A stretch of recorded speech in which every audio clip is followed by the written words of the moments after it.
வணக்கம். இந்த காணொலியில் 7ஆம் வகுப்பு தமிழ் புத்தகத்திலிருந்து டேர்ம் 1ல் இருக்கக்கூடிய இயல் 1 பார்க்க போகிறோம். இது ரிவிஷன் வீடியோ தான். ஸோ குயிக்காக பார்த்துருவோம். எங்கள் தமிழ் என்ற தலைப்பின் கீழே நாமக்கல் கவிஞர் இயற்றிய பாடல் வரிகள் கொடுத்திருக்காங்க. அவர் என்ன சொல்லியிருக்காரு அப்படின்னு பார்த்தீங்கன்னா, அருள் நெறி அறிவை தரலாகும், அதுவே தமிழன் குரலாகும், பொருள் பெற யாரையும் புகழாது, போற்றாதாரையும் இகழாது, கொல்லா விரதம் குறியாக, கொள்கை பொய்யா நெறியாக, எல்லா மனிதரும் இன்புறவே என்றும் இசைந்திடும் அன்பரமே, அன்பும் அறமும் பூக்கிவிடும், அச்சம் என்பதை போக்கிவிடும், இன்பம் பொழிகிற வானொலியாம் எங்கள் தமிழினும் தேன்மொழியாம். நம்மளுடைய தமிழ் மொழியை பத்தி புகழ்ந்து கவிதையை ஏற்றிருக்காரு. யாருன்னா நாமக்கல் கவிஞர் வே ராமலிங்கனார். கொல்லா விரதம் குறியாக, கொள்கை பொய்யா நெறியாக. ஸோ இந்த வரிகள் எல்லாம் ஸோ எல்லா வரிகளுமே முக்கியம்தான், அழுத்தம் கொடுத்து படிச்சுக்கோங்க. யார் ஏற்றியதுன்னா நாமக்கல் கவிஞர் வே ராமலிங்கனார். ஊக்கிவிடும்னா ஊக்கப்படுத்தும், விரதம்னா நோன்பு, குறியன்னா குறிக்கோள், பொழிகிறன்னா தருகின்ற.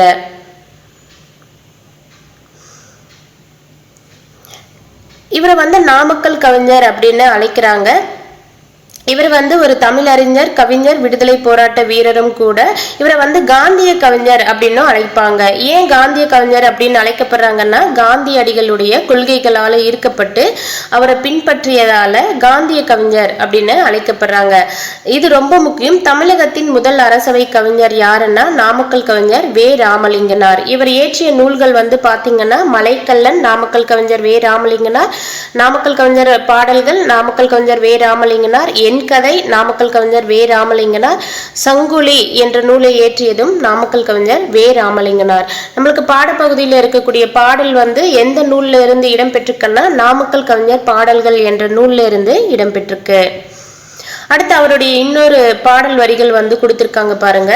கத்தியின்றி ரத்தமின்றி யுத்தம் ஒன்று வருகுது, சத்தியத்தின் நித்தியத்தை நம்பும் யாரும் சேருவீர், கண்டதில்லை கேட்டதில்லை சண்டை இந்த மாதிரி, பண்டு செய்த புண்ணியந்தான் பலித்ததே நாம் பார்த்திட. உப்பு சத்தியாகிரகம் 1930 நடைபெற்றிருக்கும். அப்போ இந்த பாடல் வரிகளை பாடியிருப்பார் அந்த உப்பு சத்தியாகிரகம் அப்போ. ஸோ இது ஏற்றியது யாரு அப்படின்னு பார்த்தீங்கன்னா நாமக்கல் கவிஞர் வே ராமலிங்கனார். நெறி என்ற சொல்லின் பொருள் வழி, குரலாகும், குரல் குட்டல் ஆகும், வான் குட்டல் ஒளி, வானொலி. முதல் எழுத்து ஒன்று போல வந்தா அது மூனை, இரண்டாம் எழுத்து ஒன்று போல வந்தா அது எதுகை, இறுதி எழுத்து ஒன்று போல வந்தா அது ஏய்பு. ஸோ எக்ஸாம்பிள் கீழேயே கொடுத்துருக்காங்க, பார்த்துக்கோங்க. ஒன்றல்ல இரண்டல்ல என்ற தலைப்பின் கீழே உடுமலை நாராயண கவி அவர்களுடைய பாடல் வரிகள் கொடுத்திருக்காங்க.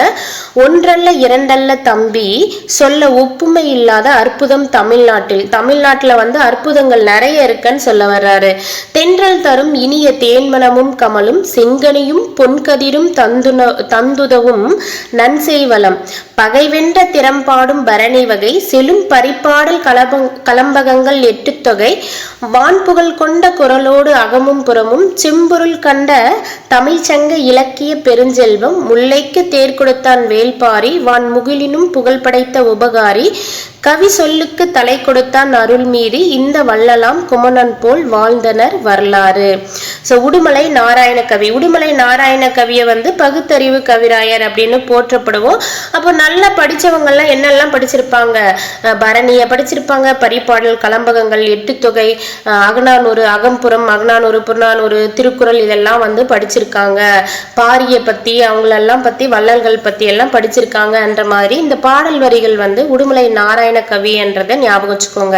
சோ இவரை பகுத்தறிவு கவிராயர்னு சொல்லுவோம். சோ பகுத்தறிவுன்னா பகுத்தறிவு நிறைய படிச்சதாலதான் பகுத்தறிவு இருக்கும் அப்படின்ற மாதிரி இதை ஞாபகம் வச்சுக்கோங்க.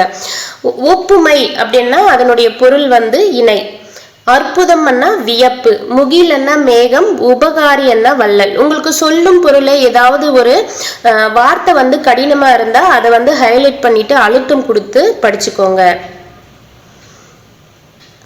பகைவரை வென்றதை பத்தி பாடுற நூல் எதுன்னா பரணி. இசைப்பாடல், பரிபாடல் என்ன நூல்? ஒரு இசைப்பாடலான ஒரு நூல் எதுன்னா அது பரிபாடல்.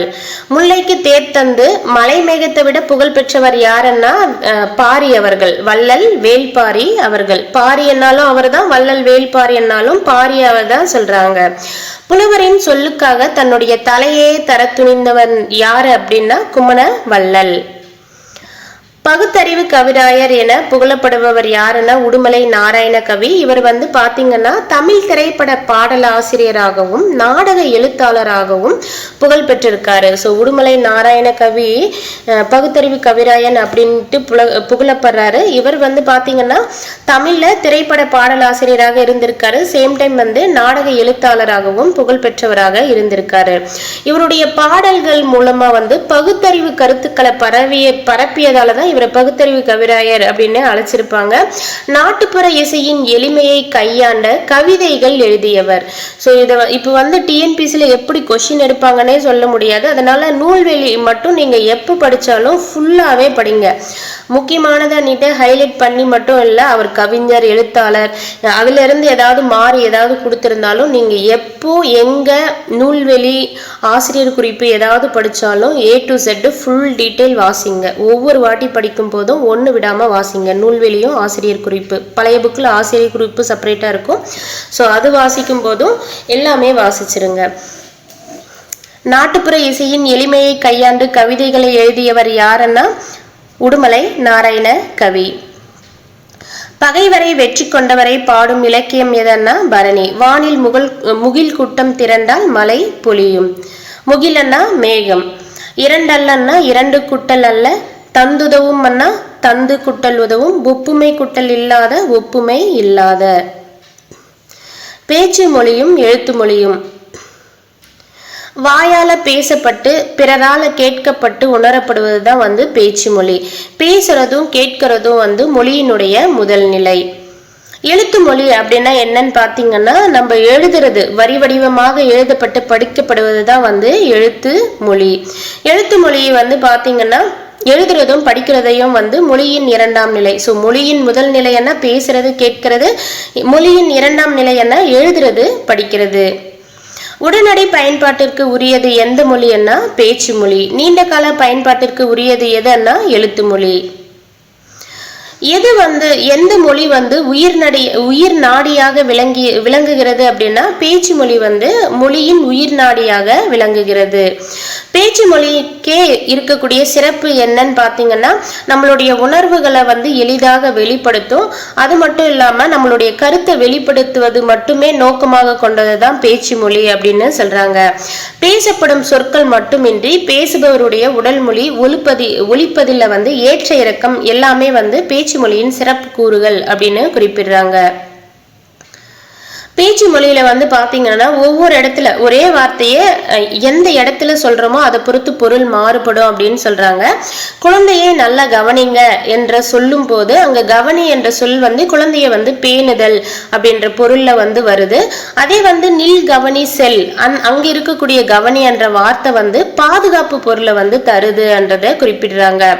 சேம் டைம் வந்து இப்ப யாராவது நம்ம கிட்ட ஒண்ணு கேக்குறாங்கன்னா போறியா எங்கேயாவது அதாவது ஏதோ ஒண்ணு வாங்கிட்டு வாங்க அப்படின்ட்டு ஏதோ ஒண்ணு கேக்குறாங்கன்னா என்னால போக முடியாது அப்படின்ட்டு நம்ம ஓங்கி ஒழிச்சோம்னா முடியாது மறுப்பை வந்து தெரிவிக்கிறோம். என்னால போக முடியாதுங்க அப்படின்னு மென்மையாக ஒழிச்சா அது வந்து இயலாமைய வந்து உணர்த்துது. இது வந்து பேச்சு மொழிக்கே இருக்கக்கூடிய வேறுபாடு அப்படின்றத சொல்றாங்க. ஒரு தொடர்ல எந்த சொல்லுக்கு அழுத்தம் கொடுக்கிறோமோ அதற்கேற்ப பேச்சு மொழியில வந்து பொருளும் வேறுபடும் அப்படின்றதையும் சொல்றாங்க. சோ எதுல வந்து அழுத்தம் கொடுத்தா அதற்கேற்ப வந்து பொருள் வேறுபடும்னா பேச்சு மொழியில. அடுத்து நன்னூல்ல வந்து என்ன சொல்லியிருக்காங்கன்னா எடுத்தல் படுத்தல் நலிதல் உழப்பில் திரிபும் தத்தமில் சிறிது உழவாகும் அப்படின்ற வரிகள் வந்து எந்த நூல்ல இடம்பெற்றிருக்குன்னா நன்னூல்ல வந்து இடம்பெற்றிருக்கு. நன்னூல்ன்றது ஒரு இலக்கண நூல். எடுத்தல் படுத்தல் நலிதல் உழப்பில் திரிபும் தத்தமில் சிறிது உளவாகும் அன்னிட்டு பாடல் வரிகள் எந்த நூல் இடம்பெற்றிருக்கு நன்னூல். மு வரதராசனார் வந்து என்ன சொல்றாங்கன்னா பேசுறதும் எழுதுறதும் மட்டுமே கிடையாது. நம்ம வந்து ஒரு சில விஷயங்களை வந்து மண்டையில ஓட்டி பார்ப்போம் இல்லையா. பேசப்படுவதும் கேட்கப்படுவதுமே உண்மையான மொழி, எழுதப்படுவதும் படிக்கப்படுவதும் அடுத்த நிலையில் வைத்து கருதப்படும் மொழியாகும். இது மட்டுமன்றி இவையே அன்றி வேறு வகை மொழி நிலைகளும் உண்டு. அது என்னன்னா எண்ணப்படுவது, நினைக்கப்படுவது, கனவு காணப்படுவது ஆகியனவும் மொழியே ஆகும் அன்னிட்டு யார் சொல்லியிருக்காங்க? மு வரதராசனார் வந்து சொல்லியிருக்காரு. வட்டார மொழி அப்படின்னா என்னன்னு பாத்தீங்கன்னா, இப்ப பேச்சு மொழி வந்து இடத்திற்கு இடம் வந்து மாறுபடும், மனிதர்களுடைய வாழ்வியல் சூழலுக்கு ஏற்பவும் மாறுபடும். இப்படி ஒரே மொழி வந்து ஒவ்வொரு இடத்துல அவங்களுடைய பகுதிகளில் மாறுபட்டு பேசுறது தான் வந்து ஒரே மொழியின் வெவ்வேறு வடிவங்களை தான் வந்து வட்டார மொழி அப்படின்னு அழைக்கிறோம். தமிழ் மொழியில இருந்து பிரிந்து சென்ற கிளை மொழிகள் எதுன்னு பாத்தீங்கன்னா கன்னடம், தெலுங்கு, மலையாளம்.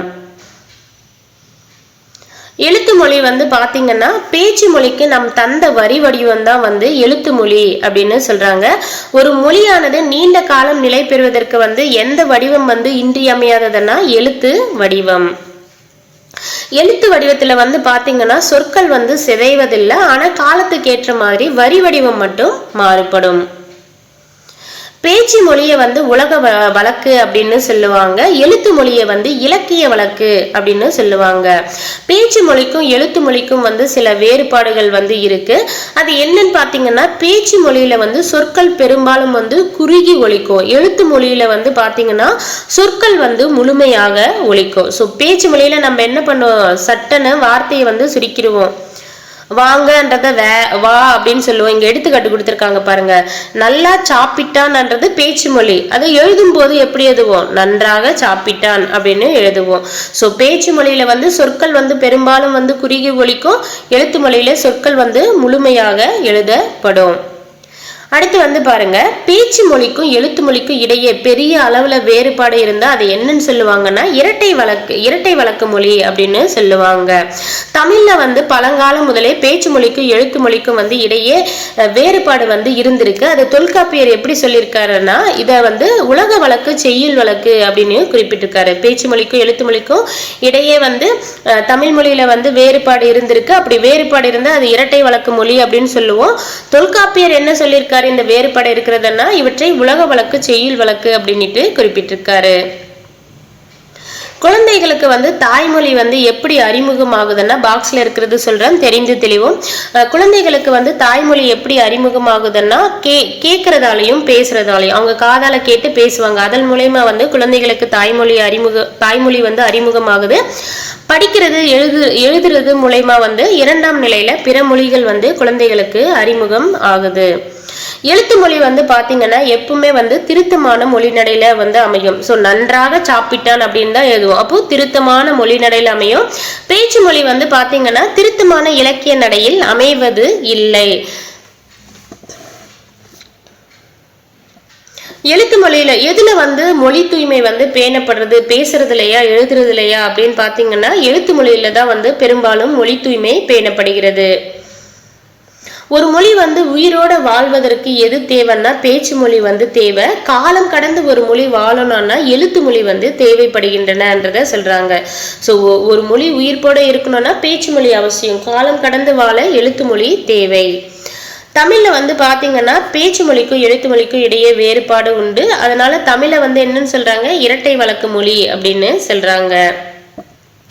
நாளேடுகள் மற்றும் பருவ இதழ்கள்ல வந்து பாத்தீங்கன்னா எழுத்து தமிழிலே பயன்படுத்தப்பட்டு வருகிறது. ஸோ இன்றைய காலகட்டத்திலையும் நாளேடுகள்லையும் பருவ இதழ்கள்லையும் வந்து எழுத்து தமிழை தான் வந்து பயன்படுத்திட்டு வர்றாங்க.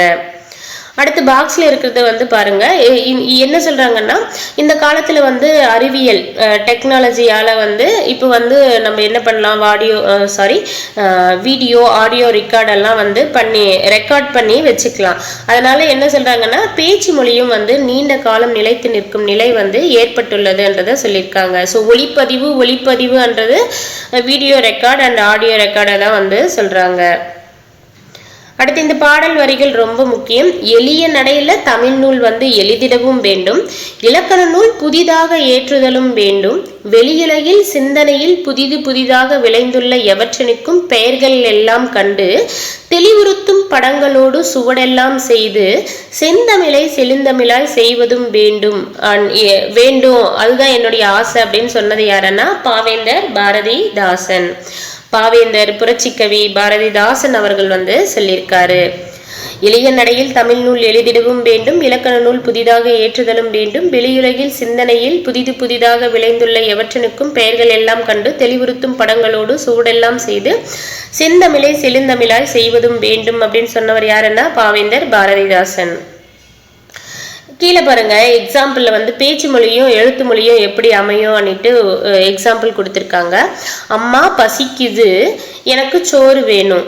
அதே வந்து எழுத்து மொழியில எழுதும் போது எப்படி எழுதுவோம்? அம்மா பசிக்கிறது. அந்த வல்லின ரா வந்து பாருங்க எழுத்து மொழியில வந்து வருது.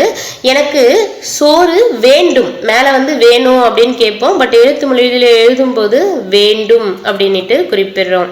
அதே போல கீழே இருக்கக்கூடிய எக்ஸாம்பிளும் பாருங்க. சொல்லுன்றத வந்து சொல் அப்படின்னு, நில்லுன்றது நில். எழுத்து மொழியில எப்படி வரணும்? சொல்லுன்னு சொல்ல மாட்டோம், சொல். நில்லுன்னு சொல்ல மாட்டோம், நில் அப்படின்னு எழுத்து மொழியில நில்லுன்ட்டு தான் எழுதுவோம். அப்புறமா வந்தியா அப்படின்றது பேச்சு மொழி, வந்தாயா என்பது எழுத்து மொழி. சாப்பிட்டியான்றது பேச்சு மொழி, சாப்பிட்டாயா என்பது எழுத்து மொழி. ஸோ வேறுபாடு வந்து கொடுத்துருக்காங்க. மொழியின் முதல் நிலை வந்து பேசுதல், கேட்டல். ஒளியின் வரி வடிவம் தான் வந்து எழுத்து ஆகும். தமிழின் கிளைமொழிகளுள் ஒன்று வந்து தெலுங்கு. பேச்சு மொழியை வந்து உலக வழக்கு என்று கூறுவாங்க. மொழி வந்து பாத்தீங்கன்னா காலத்திற்கு ஏற்ப வந்து மாறுகிறது. அது சரியான விடைதான். அடுத்து வந்து பாருங்க, எழுத்து மொழி காலம் கடந்தும் நிலைத்து நிற்கிறது. அதுவும் சரி. பேசுபவரின் கருத்திற்கு ஏற்ப உடனடி செயல்பாட்டிற்கு உதவுவது எதன்னா பேச்சு மொழி தான், எழுத்து மொழி கிடையாது. உடனடி செயல்பாட்டிற்கு உரியது எது? பேச்சு மொழி. அடுத்து வந்து பாருங்க, பேச்சு மொழியில் உடல் மொழிக்கு வாய்ப்பு அதிகம். எழுத்து மொழியில வந்து உடல் மொழிக்கு வாய்ப்பு கிடையாது, பேச்சு மொழியில தான் வந்து உடல் மொழிக்கு வாய்ப்பு அதிகம். பேச்சு மொழி சிறப்பாக அமைய குரல் ஏற்றத்தாழ்வு அவசியம். அடுத்து வந்து சொலவடைகள். சொலவடைகள் என்பவை வந்து பாத்தீங்கன்னா சிறு சிறு தொடர்களாக வட்டார பேச்சு வழக்கில் வழங்கி வருபவை. சொலவடைகள் என்பவை சிறு சிறு தொடர்களாக வட்டார பேச்சு வழக்குல வழங்கி வருபவை. ஸோ நம்மளுக்கு பல மொழிகள் அன்னிட்டு செப்பரேட்டாக சிலபஸில் டாப்பிக்கே இருக்குது. அதனால இதில் இருக்கக்கூடிய சொலவடைகள் எல்லாம் தெளிவாக பார்த்துக்கோங்க. புண்ணுக்கு மருந்து போட முடியும், புடிவாதத்துக்கு மருந்து போட முடியுமா? அணை உடைஞ்சு போன வெள்ளம் அழுதாலும் வராது. விளைச்சலுக்கும் வெள்ளாட்டுக்கும் சன்ம பகை. எறும்பு ஊற கல்லும் தேயும். உழைக்கிற மாடுதான் ஊருக்குள்ள விலை போகும். அடைமலை விட்டாலும் செடிமலை விடாது. நினைச்சதான் கழுதை, எடுத்துதான் ஓட்டம். குடல் வந்து கூழுக்கு அழுவுதான், கொண்டை வந்து பூவுக்கு அழுவுதான். சொப்பனத்தில் கண்ட அரிசி சோத்துக்கு ஆகுமா? நல்ல பாம்பு படம் எடுக்கலாம், நாக்கலாம் பூச்சி படம் எடுக்கலாமா? 1000 களம் நெல்லுக்கு ஒரு அந்தி பூச்சி போதும். ஆள் கூடனா பாம்பு சாகுமா? கை ஊனித்தான் கரணம் போட முடியும். காவடி பாரம் சுமக்கிறவனுக்குத்தான் தெரியும். இருப்பவனுக்கு புலி ஏப்பம், இல்லாதவனுக்கு பசி ஏப்பம். 4 வீட்டுல கல்யாணம், நாய்க்கு அங்கேயும் இங்கேயும் ஓட்டமா? அவ்வப்பொழுது போக்குவதிலும் தவப்பொழுது நல்லதுன்பாங்க. சும்மா வீணா வெட்டியா இருக்கிறத விட அதை வந்து தவம் பண்ணலாம், அதுதான் நல்லது அப்படின்னு சொல்றாங்க. பாடி பாடி குத்தினாலும் பதறு அரிசி ஆகுமா? அதிர அடிச்சா உதிர விளையும். குத்துக்கல்லுக்கு என்ன குளிரா வெயிலாங்கிற மாதிரி. அகலியில் விழுந்த முதலைக்கு அதுவே சொர்க்கம். கார்த்திகை மாசம் பிறை கண்ட மாதிரி. அதை விட்டாலும் கதி இல்லை, அப்பால போனாலும் விதி இல்லை. அதை விட்டாலும் கதி இல்லை, அப்பால போனாலும் விதி இல்லை. தட்டி போட்ட ரொட்டிக்கு புரட்டி போட ஆள் இல்லை. அள்ளுறவன் பக்கத்துல இருந்தாலும் கிள்ளுறவன் பக்கத்துல இருக்க கூடாது. அமாவாசை இருட்டுல பெருச்சாலைக்கு போன இடமெல்லாம் வழிதான். அடுத்து எக்ஸாம்பிள் மட்டும் பார்த்துக்கோங்க. குத்துக்கல்லுக்கு குளிரா வெயிலா அப்படின்ற ஒரு சொலவடை வந்து பார்த்தோம் இல்லையா? அப்படின்னா என்னன்னு பார்த்தீங்கன்னா, என்பது போல் என் நண்பன் எதை பற்றியும் கவலைப்படாமல் வாழ்ந்து வந்தான். குத்துக்கல்லுக்கு குளிரா வெயிலான்றது என்ன?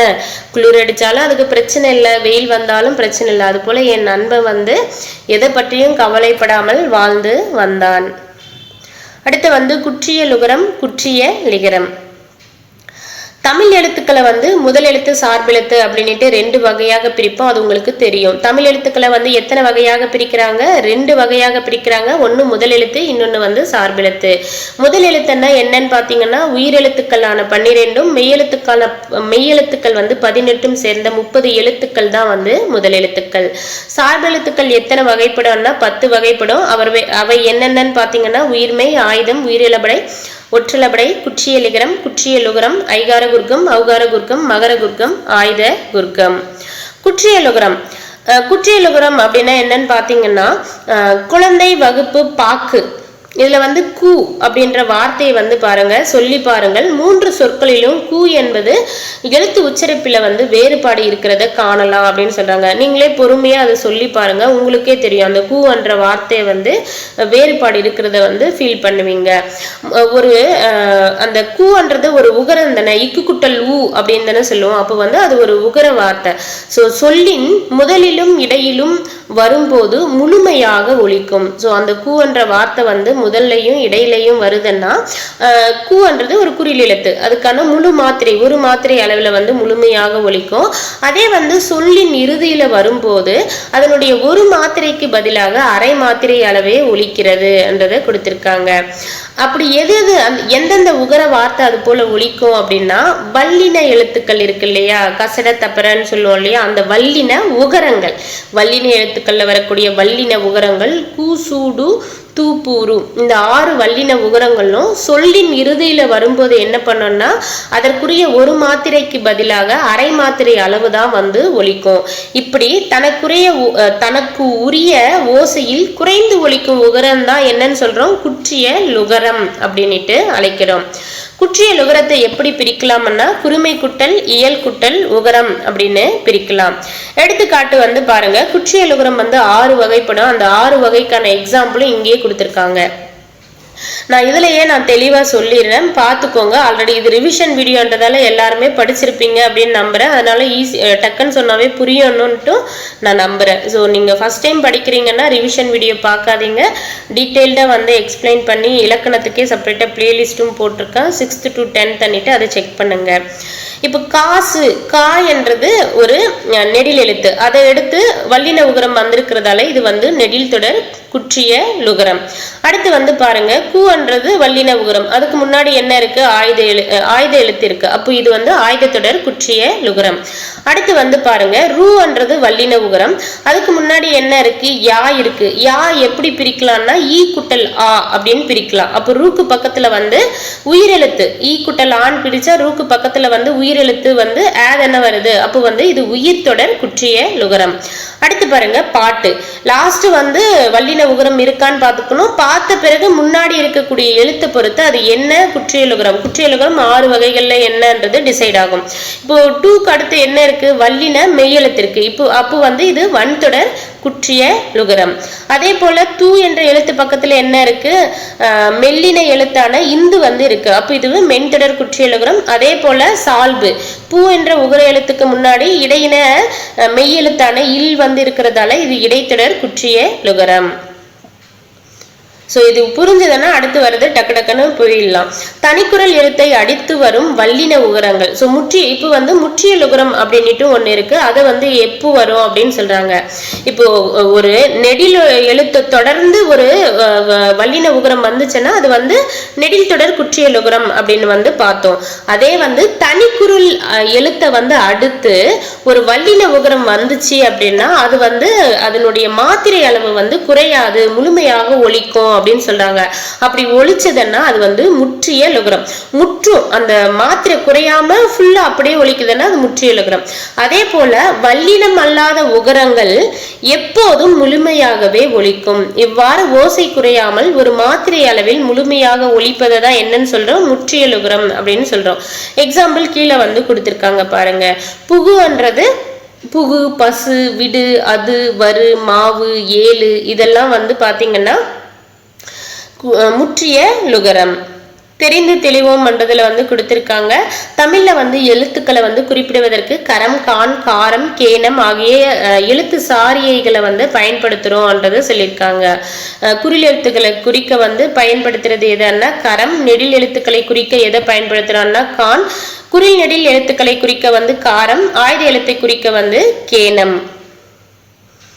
குற்றியலுகரத்தின் வகைகள் எத்தனைன்னா 6 வகைப்படும். நெடில் தொடர் குற்றியலுகரம்னா ஈரெழுத்து சொற்களாகவே வரும். நெடில் எழுத்தை தொடர்ந்து வல்லின உகரம் வந்து இடம்பெற்றிருக்கும். ஆயுத தொடர் குற்றியலுகரம்னா ஆயுத எழுத்தை தொடர்ந்து, அதாவது வல்லின உகரங்களுக்கு முன்னாடி ஆயுத எழுத்து வந்து வரும். அது வந்து ஆயுதத்தொடர் குற்றிய லுகரம். உயிர்த்தொடர் குற்றிய லுகரம் வந்து பாத்தீங்கன்னா கடைசியில வந்து வல்லின உகரம் இருக்கணும். அதுக்கு முன்னாடி இருக்கக்கூடிய எழுத்தை வந்து பிரிச்சா அந்த வன்தொடர் குற்றிய லுகரத்துக்கு முன்னாடி வரக்கூடிய எழுத்து உயிரெழுத்தாக வரணும். ஸோ இந்த பிராக்கெட்ல பிரிச்சு காட்டியிருக்காங்க, பார்த்துக்கோங்க. வன்தொடர் குற்றிய லுகரம்னா வல்லின உகரங்களுக்கு முன்னாடி வல்லின மெய் எழுத்து இடம்பெற்றிருக்கணும். மென்தொடர் குற்றிய லுகரம்னா வல்லின உகரங்களுக்கு முன்னாடி மெல்லின மெய்யெழுத்து வந்து இடம்பெற்றிருக்கணும். அம்பு, கன்று. ஸோ அதிலெல்லாம் வந்து பாருங்க, அந்த வன்தொடர் உகரங்களுக்கு முன்னாடி மெல்லின மெய்யெழுத்து வந்து வந்திருக்கு. அதே போல இடைத்தொடர் குற்றிய லுகரம்னா கடைசியில வந்து வல்லின உகரங்கள் இருக்கா, குசுடு, துப்புரு, அதுல வந்து ஏதாவது ஒரு எழுத்து இடம்பெற்றிருக்கான்னு பார்க்கணும். அதுக்கு முன்னாடி எழுத்து என்ன மெய்யெழுத்து வருதோ அதை பொறுத்து அது மாறும். ஸோ இங்க வந்து எய்து, மார்பு, சால்பு, மூழ்குன்றது இடையின மெய்யெழுத்துக்கள் இடம்பெற்றதால இது வந்து இடைத்தொடர் குற்றிய லுகரம். ஸோ குற்றிய லுகரம் எத்தனை வகைப்படும்னா 6 வகைப்படும். நெடில் தொடர் குற்றிய லுகரம், வன்தொடர் குற்றிய லுகரம், ஆயுதத்தொடர், மென்தொடர், உயிர்த்தொடர், இடைத்தொடர். அடுத்து இந்த பாக்ஸ்ல இருக்கிற டீடைல் ரொம்ப முக்கியம். இவ் என்ற எழுத்து, இவ்ன்றது ஒரு இடைத்தொடர் மெய்யெழுத்து. இந்த இடைத்தொடர் மெய்யெழுத்தை தொடர்ந்து வரும் குற்றிய லுகர சொற்கள் வந்து இல்ல அப்படின்னு சொல்றாங்க. ஸோ குசுடு, துப்புரு, இவ்வ அடுத்து வரக்கூடிய குசுடு, துப்புரு எதுவுமே குற்றிய லுகர சொற்கள் இல்லை அப்படின்னு சொல்றாங்க. அடுத்து வந்து சுடுரு ஆகியவை இறுதியாக அமையும் இடைத்தொடர் குற்றிய லுகர சொற்களும் இல்லை. இப்போ இடைத்தொடர் இடை மெய்யெழுத்து வந்துட்டு அதுக்கப்புறம் வரக்கூடிய வல்லின உகரங்கள் வந்து சூடூரு ஆகியவை அமையக்கூடிய சொற்களே இல்லை அப்படின்னு சொல்றாங்க. தெளிவா வந்து பார்த்துக்கோங்க. இவ்வென்னும் எழுத்தை தொடர்ந்து வரும் குற்றிய லுகர சொற்கள் இல்லை. மேலும் சூடூரு ஆகியவை இறுதியாக அமையும் இடைத்தொடர் குற்றிய லுகர சொற்களும் இல்லை. அடுத்து வந்து குற்றிய லிகரம். ஸோ இப்போ நம்ம வந்து குற்றிய லுகரம் வந்து பார்த்தோம் இல்லையா, அப்படியே அந்த குற்றிய லுகர வார்த்தை ஏதாவது ஒன்று வந்துடணும். இப்போ வரகுன்றது உயிர்த்தொடர் குற்றிய லுகரம். அந்த குற்றிய லுகரத்திற்கு அடுத்து வரக்கூடிய வார்த்தை வந்து யால வந்து ஸ்டார்ட் ஆகணும். வரகு குட்டல் யாது, அதை சேர்த்து ஒழிச்சோம்னா வரகு யாது அப்படின்னு வரும். இததான் வந்து என்ன சொல்றாங்கன்னா குற்றிய லிகரம் அப்படின்னு சொல்றாங்க. அந்த கூவான உகரமானது என்னவா தெரிஞ்சிருக்க வரகியாதன்னுட்டு. ஸோ ஈயா வந்து மாறி இருக்கு. முதல் சொல்லின் இறுதியில் உள்ள கூ என்னும் எழுத்து கீ என்று ஒலிக்கிறது. அதுவும் வந்து முழுமையாக ஒரு மாத்திரை அளவில் ஒலிக்காமல் வந்து அரை மாத்திரை அளவு வந்து குறைந்து ஒலிக்கிறது. இப்படி ஒரு மாத்திரை அளவில் குறுகி ஒலிக்கும் இகரம் தான் வந்து என்னன்னு சொல்றாங்க, குற்றிய லிகரம் அப்படின்னு சொல்றாங்க. குற்றிய லிகரமை எப்படி பிரிக்கலாம்னா குறுமை குட்டல் இயல் குட்டல் இகரம் அப்படின்னு பிரிக்கலாம். குற்றிய லிகரம் வந்து பாத்தீங்கன்னா 2 இடங்கள்ல மட்டுமே வரும். இது ரொம்ப முக்கியம். குற்றிய லிகரம் எத்தனை இடங்கள்ல வரும்னா 2 இடங்கள்ல தான் வரும். ஒண்ணு வந்து பாத்தீங்கன்னா குற்றிய லுகர சொற்களை தொடர்ந்து எகரத்தை முதல் எழுத்தாக கொண்ட சொற்கள் வந்து வரும்போது குற்றிய லுகரத்தில் இருக்கக்கூடிய உகரம்ன்றது எப்படியா மாறும், இகரமாக மாறும். அப்படி மாறும் போது தனக்குரிய ஒரு மாத்திரை அளவுல ஃபுல்லா ஒலிக்காம அரை மாத்திரை அளவு குறைந்து ஒலிக்கும். இப்படி குறைந்து ஒலிக்கிறது தான் வந்து குற்றிய லுகரம் அப்படின்னு சொல்றாங்க. இப்போ கொக்கு என்றது வந்து பாத்தீங்கன்னா மென்தொடர் குற்றிய லுகரம். அது அடுத்து வரக்கூடிய வார்த்தை வந்து யாது அன்னிட்டு யாலதான் எகர வரிசையில தான் வரணும். யாதன் வரும்போது அது என்ன ஆகுது, அந்த கூ வந்து கீயா வந்து மாறுது. மாறும்போது அதனுடைய மாத்திரை அளவும் வந்து அரை மாத்திரை குறையறதால இது வந்து குற்றிய லுகரம். எக்ஸாம்பிள் வந்து எல்லாமே ஒரு வாட்டி பார்த்துக்கோங்க. தோப்பு குட்டல் யாதுன்னா தோப்பியாது, நாடு குட்டல் யாதுன்னா நாடியாது, எனப்படுவது குட்டல் யாதுன்னா எனப்படுவது யாது. அடுத்து வந்து இன்னொரு இடத்துல எங்க குற்றிய லுகரம் வரும்னா மியா. மியா என்பது ஒரு அசைச்சொல். இது வந்து ஓசை நயத்திற்காக வரக்கூடிய ஒரு வார்த்தை தான். இந்த மியான்றதுல மீ இருக்கு இல்லையா, அது எப்படி பிரிக்கலாம், இம்மு குட்டல் ஈ அப்படின்னு பிரிக்கலாம். இந்த இகரம் தான் வந்து குற்றிய லிகரம் ஆகும் அப்படின்னு சொல்றாங்க. இம்மு குட்டல் ஈன்னு பிரிக்கிறோம் இல்லையா, அந்த ஈ தான் வந்து குற்றிய லிகரம். இது வந்து சொற்கள்ல இடம் வரும்போது வந்து தன்னுடைய மாத்திரை அளவு வந்து குறைந்து ஒலிக்குதுன்றது சொல்றாங்க. இப்போ கேள் குட்டல் மியான்னா கேன்மியா அப்படி சொல்லும் போது அதனுடைய மாத்திரை அளவு வந்து குறையுது. அதனால இது குற்றிய லிகரம் அப்படின்னு சொல்றாங்க. செல் குட்டல் மியான்னா சென்மியா. குற்றியலிகரம் வந்து பாத்தீங்கன்னா தற்போது உரைநடை வழக்குல வந்து இல்ல, இலக்கியங்கள்ல மட்டும்தான் வந்து இருக்கு. இது ரொம்ப முக்கியம். குற்றியலிகரம் இரண்டு இடங்கள்ல வந்து வரும். முதல் இடம் என்னன்னு பார்த்தோம்னா ஃபர்ஸ்ட்ல வந்து அது குற்றியலுகர வார்த்தை வரணும், அதுக்கு அடுத்து வரக்கூடிய வார்த்தை எகர வரிசையில அமையணும். அப்படி அமைகிற பட்சத்துல குற்றியலுகரம் வரும். இன்னொன்னு என்னன்னா இந்த அசைச்சொல் மியா என்ற அசைச்சொல்ல வந்து வரும். குற்றியலிகரம் வந்து தற்போது உரைநடை வழக்கில் வந்து இல்ல, இலக்கியங்கள்ல மட்டுமே வந்து உள்ளது. 1 என்பதனுடைய மாத்திரை அளவு வந்து பாத்தீங்கன்னா 2 1+ ஓக்கு வந்து 1, மெய்யெழுத்துக்கு வந்து ஆஃப், ரூன்றது உகரம். வல்லின உகரம் வந்து இது வந்து குற்றியலுகர வார்த்தை இல்லையா, அப்போ ரூக்கான மாத்திரை அளவு ஆஃப். அப்போ வந்து எல்லாமே சேர்ந்து 2 மாத்திரை அளவு. 1 என்பதனுடைய மாத்திரை அளவு வந்து 2. குற்றியலுகர வகை மட்டும் எழுதுக அப்படின்னு சொல்றாங்க. ஸோ நான் சொல்றேன், உங்ககிட்ட புக் இருந்தால் அந்த பாக்ஸ்ல வந்து எழுதிக்கோங்க. 6 என்பது நெடில் தொடர் குற்றியலுகரம், எஃகு என்பது ஆயுத தொடர் குற்றியலுகரம், கரும்பு என்பது மென்தொடர் குற்றியலுகரம், விறகு என்பது உயிர்த்தொடர் குற்றியலுகரம், உலக்கு என்பது வன்தொடர் குற்றியலுகரம், 8 என்பது வன்தொடர் குற்றியலுகரம், 7 என்பது வந்து பாத்தீங்கன்னா நெடில் தொடர் குற்றியலுகரம், பந்து என்பது மென்தொடர் குற்றியலுகரம், காசு என்பது நெடில்தொடர் குற்றியலுகரம், கொய்து என்பது இடைத்தொடர் குற்றியலுகரம். ஸோ நம்ம குற்றியலுகரம் பார்க்கும்போது கடைசியில கூசூடு துப்புரு அதுல முடியுதான்னு பார்க்கணும். அதுக்கப்புறம் அதுக்கு முன்னாடி இருக்கக்கூடிய எழுத்தை வச்சு அது எந்த குற்றியலுகரத்துல என்ன வகைன்றதை கண்டுபிடிக்கணும். பொருந்தாத சொற்களை எடுத்து எழுதுக. ஸோ பசு விடு 6 கரு என்றதுல 6 என்பது நெடில் தொடர் குற்றியலுகரம், மீதி எல்லாம் வந்து முற்றியலுகரம், அதனால பொருந்தாதது 6. அடுத்து வந்து பாக்கு பட்டு 10ல வந்து பாத்தீங்கன்னா பஞ்சு மட்டும்தான் என்னன்னு கொடுத்திருக்காங்க, மென்தொடர் குற்றியலுகரமா வந்து கொடுத்திருக்காங்க. கீழே இருக்கிறதுல வந்து பாருங்க அது என்பது முற்றியலுகரம், அதனால அது வந்து பொருந்தாதது. அடுத்து இருக்கக்கூடியதுல அரசு, மீதி எல்லாம் வந்து பாத்தீங்கன்னா இடைத்தொடர் குற்றியலுகரம் கொடுத்திருக்காங்க, அரசு மட்டும் உயிர்த்தொடர் குற்றியலுகரம் வரும். அதே போல கீழே இருக்கிறதுல எல்லாமே மென்தொடர் குற்றியலுகரம், எஃகு மட்டும் ஆயுத தொடர் குற்றியலுகரம், அதனால பொருந்தாதது எஃகு. திணைகள் வந்து 2 வகைப்படும். ஒன்று வந்து உயர்திணை அக்ரிணை. உயர்திணை அன்னிட்டு எதோ சொல்லுவோம்னா 6 அறிவுடைய மனிதர்களை மட்டும் உயர்திணை அப்படின்னு சொல்லுவோம். அக்ரிணை அன்னிட்டு எதெல்லாம் சொல்லுவோம்னா பறவைகள், விலங்குகள், தாவரங்கள் மற்றும் உயிரற்ற பொருள்களை வந்து அக்ரிணை அப்படின்னு சொல்லுவோம். இதுல உயர்திணை எது அக்ரிணை எதுன்ட்டு வகைப்படுத்துக அப்படின்னு சொல்லியிருக்காங்க. வயல்ன்றது அக்ரிணை, முகிலன் என்பது உயர்திணை, குதிரை வந்து அக்ரிணை, கயல்விழி வந்து உயர்திணை, தலைவி உயர்திணை, கடல் வந்து அக்ரிணை, ஆசிரியர் உயர்திணை, புத்தகம் அக்ரிணை, சுரத்தா வந்து உயர்திணை, மரம் வந்து அக்ரிணை.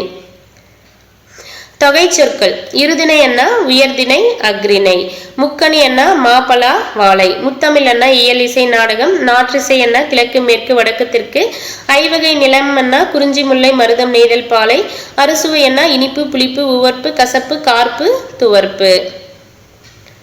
மழலை பேசும் மொழி அழகு, இனிமை தமிழ் மொழி எமது, அன்னை தந்தையின் கைப்பிடித்து குழந்தை நடை பழகும், அறிஞர் அண்ணாவின் சிறப்பு அவரது அடுக்குமொழி நடை. ஸோ இதை வந்து ஹைலைட் பண்ணிக்கோங்க. அறிஞர் அண்ணாவின் சிறப்பு வந்து என்னன்னு பார்த்தீங்கன்னா அவருடைய அடுக்குமொழி நடை. நீ அறிந்ததை பிறருக்கு சொல், எழுத்துக்கள் தொடர்ந்து நின்று பொருள் தருவது சொல், உழவர்கள் நாற்று நட வயலுக்கு செல்வர், குழந்தையை மெதுவாக நட என்போம், நீதிமன்றத்தில் தொடுப்பது வழக்கு, நீச்ச தண்ணி குடி என்பது பேச்சு வழக்கு. கலைச்சொல் அறிவோம். ஊடகம் அண்ணா மீடியா, மொழியியல் அண்ணா லிங்கஸ்டிக்ஸ், ஒளியியல் அண்ணா போனோலஜி, இதழியல் அண்ணா ஜெர்னலிசம், பருவ இதழ் அண்ணா மேகசைன், பொம்மலாட்டம் அண்ணா பப்பட்ரி, எழுத்திலக்கணம் அண்ணா ஆர்த்தோகிராஃபி, உரையாடல் அண்ணா டைலாக். உங்களுக்கு இதுல ஏதாவது கடினமா இருந்ததுன்னா அதை மட்டும் ஹைலைட் பண்ணி ஃபோக்கஸ் பண்ணி அழுத்தம் கொடுத்து படிச்சுக்கோங்க. அணிநிழல் காடு என்ற தலைப்பின் கீழே அடுத்த இயல் வந்து பார்க்க போறோம். காடு சுரத்தாவுடைய பாடல் வரிகளை வந்து கொடுத்திருப்பாங்க. அதுக்கு முன்னாடி முன்னுரையில தெரிஞ்சுக்க வேண்டிய விஷயம் என்னன்னு பாத்தீங்கன்னா, ஒரு நாட்டினுடைய வளம் வந்து எதை பொறுத்து வந்து தீர்மானிக்கிறாங்கன்னா அந்த நாட்டுல மொத்த நிலப்பரப்புல இருக்கக்கூடிய காடுகளின் அளவை பொறுத்து தான் வந்து மதிப்பிடுறாங்க. ஒரு நாட்டின் வளம் வந்துட்டு எதை சொல்லுவாங்கன்னா அந்த நாட்டுல இருக்கக்கூடிய காட்டின் வளம் தான் வந்து நாட்டின் வளம். கார்த்திகை தீபமென காடெல்லாம் பூத்திருக்கும், பார்த்திட வேண்டுமடி கிளியே பார்வை குளிருமடி. காடு பொருள் கொடுக்கும், காய்கனி ஈன்றெடுக்கும், கூடி கழித்திடவே கிளியே குளிர்ந்து நிழல் கொடுக்கும். குரங்கு குடியிருக்கும், கொம்பில் கனி பறிக்கும், மரங்கள் வெயில் மறைக்கும் கிளியே வழியில் தடையிருக்கும். பச்சை மயில் நடிக்கும், பன்றி கிழங்கெடுக்கும், நச்சரவம் கலங்கும் கிளியே நரியெல்லாம் ஊளையிடும். அதிமதுர தலையை யானைகள் தின்றபடி புதுநடை போடுமடி கிளியே பூங்குயில் கூவுமடி. சிங்கம் புலி கரடி சிறுத்தை விலங்கினங்கள் எங்கும் திரியுமடி கிளியே இயற்கை விடுதியிலே அப்படின்ட்டு யார் ஏற்றிருக்கான்னா சுரதா, ஊமை கவிஞரான சுரதா அவர்கள் ஏற்றிருக்காரு. சொல்லும் பொருளும். ஈன்று அண்ணா தந்து, கொம்பு அண்ணா கிளை, அதிமதுரம் அண்ணா மிகுந்த சுவை, கழித்திட அண்ணா மகிழ்ந்திட, நச்சரவம் அண்ணா விடமுள்ளா பாம்பு, விடுதி அண்ணா தங்கும் இடம். சுரதாவினுடைய இயற்பெயர் என்னன்னு பாத்தீங்கன்னா ராசகோபாலன். சுரதாவினுடைய இயற்பெயர் என்னன்னா ராசகோபாலன். இவர் பாரதிதாசன் மீது கொண்ட பற்றின் காரணமாக என்ன பண்ணாருன்னா பாரதிதாசனுடைய இயற்பெயரான சுப்புரத்தினம் பண்றத இவருடைய பெயரா சுப்புரத்தின தாசன் அப்படின்னு மாத்திக்கிட்டாரு. அந்த சுப்புரத்தின தாசன்ல இருக்கக்கூடிய வார்த்தைகள் சுருக்கம் தான் சுரதா அப்படின்னு ஆனது. இவரை ஊமை கவிஞர் அப்படின்னு அழைப்போம். ஏன் அப்படின்னு பாத்தீங்கன்னா இவருடைய பாடல்கள்ல கவிதைகள்ல ஊமைகளை பயன்படுத்தி எழுதினதால இவரை ஊமை கவிஞர் அப்படின்னு அழைக்கிறோம். அமுதும் தேனும் என்பது யாருடைய நூல்னா சுரதா அவர்களுடையது. தேன்மலை என்பது சுரதா அவர்களுடையது. துறைமுகம் என்ற நூலும் யாருடையதுன்னா சுரதா அவர்கள். அமுதும் தேனும், தேன்மலை, துறைமுகம் போன்ற நூல்களை இயற்றியவர் யாருன்னா சுரதா. நம்மளுக்கு பாடப்பகுதியில் இருக்கக்கூடிய நூல் தேன்மலை, அந்த நூல்ல இருக்கக்கூடிய இயற்கை எழில் என்ற பகுதியிலிருந்து கொடுத்திருக்காங்க. கிளிக்கண்ணி அப்படின்றது இப்ப நம்மளுக்கு கொடுத்திருக்கக்கூடிய பாடல் பாத்தீங்கன்னா கிளிக்கண்ணி என்ற ஒரு பாவகையை சார்ந்த ஒரு பாடல் தான். கிளியின் மொழி போன்ற இனிய சொற்களை பேசும் பெண்ணை நோக்கி கூறுவதாக இனிய சந்தத்தில் பாடப்படும் இசை பாடல் வகை தான் கிளிக்கண்ணி ஆகும். ஸோ இனிய சந்தத்துல பாடக்கூடிய இசை பாடல் வகை தான் கிளிக்கண்ணி. காட்டை குறிக்கும் வேறு பெயர்கள். ஸோ காட்டை குறிக்கக்கூடிய வேறு பெயர்கள் என்னன்னு பார்த்தீங்கன்னா காக்கால், கான், கானகம், அடவி, அரண், ஆரணி, புறவு, பொற்றை, பொழில், தில்லம், அழுகம், இயைவு, பழவம், முளரை, வல்லை, விடர்வியல், வனம், முதைமிலை, இரும்பு, சுரம், பொச்சை, பொதி, முளி, அரில், அரல், பதுக்கை, கணயம். ஸோ பாரதியாருடைய பாடல் கொடுத்திருக்காங்க பாருங்க. நெஞ்சில் உரமும் இன்றி நேர்மை திறமும் இன்றி வஞ்சனை சொல்வாரடி கிளியே வாய் சொல்லில் வீரரடி, கூட்டத்தில் கூடி நின்று கூவி பிதற்றலன்றி நாட்டத்தில் கொல்லாரடி கிளியே நாளில் மறப்பாரடி என்ற பாடலில் ஏற்றியது யாருன்னா பாரதியார். வாளை கன்றை ஈன்றது, காடெல்லாம் காடு குட்டல் எல்லாம், கிழங்கு குட்டல் எடுக்கும் கிழங்கெடுக்கும். அப்படியே நிற்கட்டும் அந்த மரம், ராஜ மார்த்தாண்டன் அவர்களுடைய கவிதை கொடுத்திருக்காங்க. ஊரின் வடக்குடியில் அந்த மரம் 5 வயதில் பார்த்த போதும் அப்படியே இருந்தது, 50ஐ தாண்டி இன்றும் அப்படியே தான். தாத்தாவின் தாத்தா காலத்தில் நட்டு வளர்த்த மரமாம், அப்பா சொல்ல கேட்டிருக்கேன். பச்சை காய்கள் நிறம் மாறி செங்காய் தோற்றம் கொண்டதுமே சிறுவர் மனங்களில் பரவசம் பொங்கும், பளபளக்கும் பச்சை இலைகளூடே கருநீல கோலி குண்டுகளாய் நாவற்பழங்கள் கிளைகளில் தொங்கும், பார்க்கும் போது நாவில் நீரூறும். காக்கை, குருவி, மைனா, கிளிகள் இன்றும் பெயரறையா பறவைகளுடன் அணில்களும் காற்றும் உதிர்த்திடும். சுட்ட பழங்கள் பொறுக்க சிறுவர் கூட்டம் அலைமோதும், வயது வந்த அக்காக்களுக்காய் கையில் பெட்டியுடன் ஓடி ஓடி பழம் பொறுக்கும் தங்கச்சிகள்.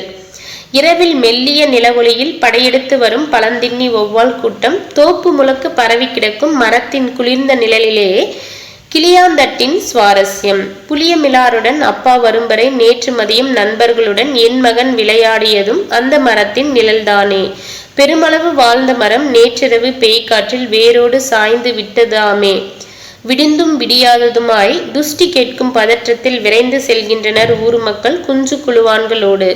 எனக்கு போக மனமில்லை என்றும் என் மனவெளியில் அப்படியே நிற்கட்டும் அந்த மரம், குன்றுகளின் நடுவே மாமலை போல. ராஜ மார்த்தாண்டன். பரவசம் அண்ணா மகிழ்ச்சி பெருக்கு, துஷ்டி கேட்டல் அண்ணா துக்கம் விசாரித்தல்.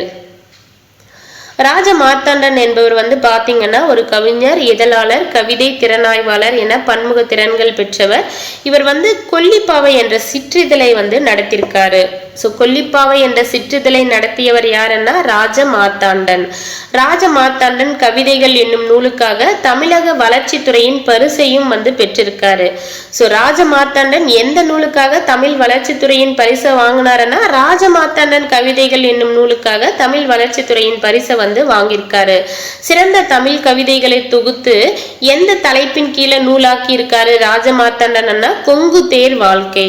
கொங்கு தேர் வாழ்க்கை என்ற தலைப்பில் சிறந்த தமிழ் கவிதைகளை தொகுத்து நூலாக்கியிருக்காரு ராஜ மார்த்தாண்டன். அப்படியே நிற்கட்டும் அந்த மரம் என்ற நூல்ல இருந்து தான் நம்மளுக்கு பாடல் வரிகள் வந்து கொடுத்திருக்காங்க. காலப்பிரியா அவருடைய புது கவிதை என்ன பாத்தீங்கன்னா, கொப்புகள் விளக்கி கொத்து கொத்தாய் கருவேலங்காய் பறித்து போடும் மெய்ப்பானை ஒரு நாளும் சிராய்ப்பதில்லை கருவமுட்கள் என்ற கவிதையை இயற்றியது யாருன்னா காலப்பிரியா. குழந்தைகள் வரைந்தது பறவைகள் மட்டுமே, வானம் தானாக உருவானது என்றது யார் ஏற்றிருக்காங்கன்னா காலப்பிரியா. நாவற்பழத்திற்கு ஊமையாக கூறப்படுவது எதன்னா கோலிகுண்டு. சுட்ட பழங்கள் என்று குறிப்பிடுறது எதன்னா மண் ஒட்டிய பழங்கள். பெயர் அறியான்னா பெயர் குட்டல் அறியா. மனம் இல்லை என்ன மனம் குட்டல் இல்லை. நேற்று குட்டல் இரவு நேற்றிரவு. உரைநடை உலகம், விலங்குகள் உலகம். இதை வந்து பாத்தீங்கன்னா முண்டந்துறை புலிகள் காப்பகம் பத்தி கொடுத்திருக்காங்க. இது எங்க இருக்குன்னு வந்து சைட்ல வேணும்னா நோட் பண்ணிக்கோங்க. களக்காடு வந்து எந்த மாவட்டத்துல வரும்னா திருநெல்வேலி மாவட்டத்துல வந்து வருது. முண்டந்துறை புலிகள் காப்பகம் எங்க இருக்குன்னா திருநெல்வேலி களக்காடுல வந்து அமைந்திருக்கு. தமிழ்நாட்டிலேயே இரண்டாவது மிகப்பெரிய காப்பகம் எதுன்னா இந்த முண்டந்துறை புலிகள் காப்பகம். களக்காடுல அமைஞ்சிருக்கக்கூடிய இந்த முண்டந்துறை புலிகள் காப்பகம். இதனுடைய பரப்பளவு எவ்வளோன்னா 895 சதுர கிலோமீட்டர் ஆகும்.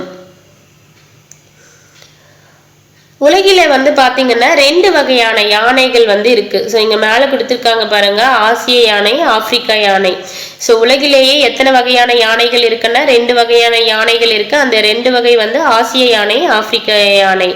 ஆசிய யானைக்கும் ஆப்பிரிக்கா யானைக்கும் என்ன வேறுபாடுன்னா, ஆசிய யானைகள்ல வந்து ஆண் யானைக்கு தந்தம் இருக்கு, பெண் யானைக்கு வந்து தந்தம் கிடையாது. பட் ஆப்பிரிக்கா யானைகள்ல ஆண் யானைக்கும் பெண் யானைக்கும் ரெண்டுத்துக்குமே வந்து தந்தம் வந்து இருக்கும். யானைகள் எப்போதுமே வந்து ஒரு கூட்டமாக தான் வாழும். அந்த கூட்டத்துக்கு தலைமை தாங்கிறது எதன்னா ஒரு பெண் யானை தான் வந்து அந்த யானைகளினுடைய கூட்டத்துக்கு தலைமை வந்து தாங்கும். யானைக்கு ஒரு நாளைக்கு வந்து எவ்வளவு புல் இலை தலைகள் தேவைப்படுதுன்னா 250 கிலோ புல் இலை தலைகள் வந்து தேவைப்படுது. தண்ணீர் எத்தனை லிட்டர் தேவைப்படுது யானை வந்து குடிக்கன்னு பாத்தீங்கன்னா 65 லிட்டர் தண்ணீர் வந்து தேவைப்படுது. யானைக்கு வந்து மிகுந்த நினைவாற்றல் கொண்ட ஒரு விலங்கு. சேம் டைம் வந்து இது பாசம் நிறைந்த விலங்கும் கூட. யானைக்கு வந்து பாத்தீங்கன்னா கண் பார்வை வந்து குறைவு, ஆனா கேட்கிற ஆற்றலும் மோப்ப ஆற்றலும் வந்து மிகுதி. யானைக்கு வந்து எந்த ஆற்றல் மிகுதி எந்த ஆற்றல் குறைவுன்னா கண் பார்வை வந்து குறைவு, கேட்கும் ஆற்றலும் மோப்ப ஆற்றலும் மிகுதி. தமிழ்நாட்டுல வந்து வனக்கல்லூரி அமைந்திருக்கக்கூடிய மாவட்டம் எதுன்னா கோவை மாவட்டத்துல மேட்டுப்பாளையத்துல வந்து அமைஞ்சிருக்கு. கோவையில இருக்கக்கூடிய தமிழ்நாடு வேளாண் பல்கலைக்கழகத்தில் இருக்கக்கூடிய படிப்புகள் என்னன்னு பாத்தீங்கன்னா இளநிலை வனவியல், முதுநிலை வனவியல் ஆகிய படிப்புகள் வந்து கோவையில தமிழ்நாடு வேளாண்மை பல்கலைக்கழகத்துல இருக்கு. இளநிலை வனவியல், முதுநிலை வனவியல். கரடி ஓர் அனைத்துண்ணி. கரடிக்கு வந்து பிடிச்ச உணவு எதுன்னா கரையான். நன்கு வளர்ந்த கரடி வந்து எத்தனை கிலோ எடை இருக்கும்னா 160 கிலோ வந்து எடை வந்து இருக்கும். புலி வந்து பாத்தீங்கன்னா மனிதர்களை வந்து தாக்காது, இரவில் மட்டுமே வேட்டையாடும் தன்மை கொண்டது. புலி வந்து எப்போ வேட்டையாடும்னா நைட் டைம் தான் வந்து வேட்டையாடும், மனிதர்களை வந்து தாக்குவதில்லை அப்படின்றத கொடுத்திருக்காங்க. ஒரு கருவுற்ற புலி வந்து எத்தனை நாள்கள்ல குட்டி போடும்னா 3 மாதங்கள்ல வந்து அதாவது 90 டேஸ் வந்து 90 டேஸ்ல வந்து குட்டி போடும். அப்படி எத்தனை குட்டி போடும்னா 2 அல்லது 3 குட்டிகள் வரை வந்து ஈனும். அந்த குட்டிகளை 2 வருஷம் வந்து வளர்த்து வரும். அந்த குட்டிகளுக்கு வேட்டையாட தெரிஞ்சதுமே அதற்கான எல்லைகளை பிரித்து தனியாக அனுப்பிவிடும்ன்றதை கொடுத்திருக்காங்க.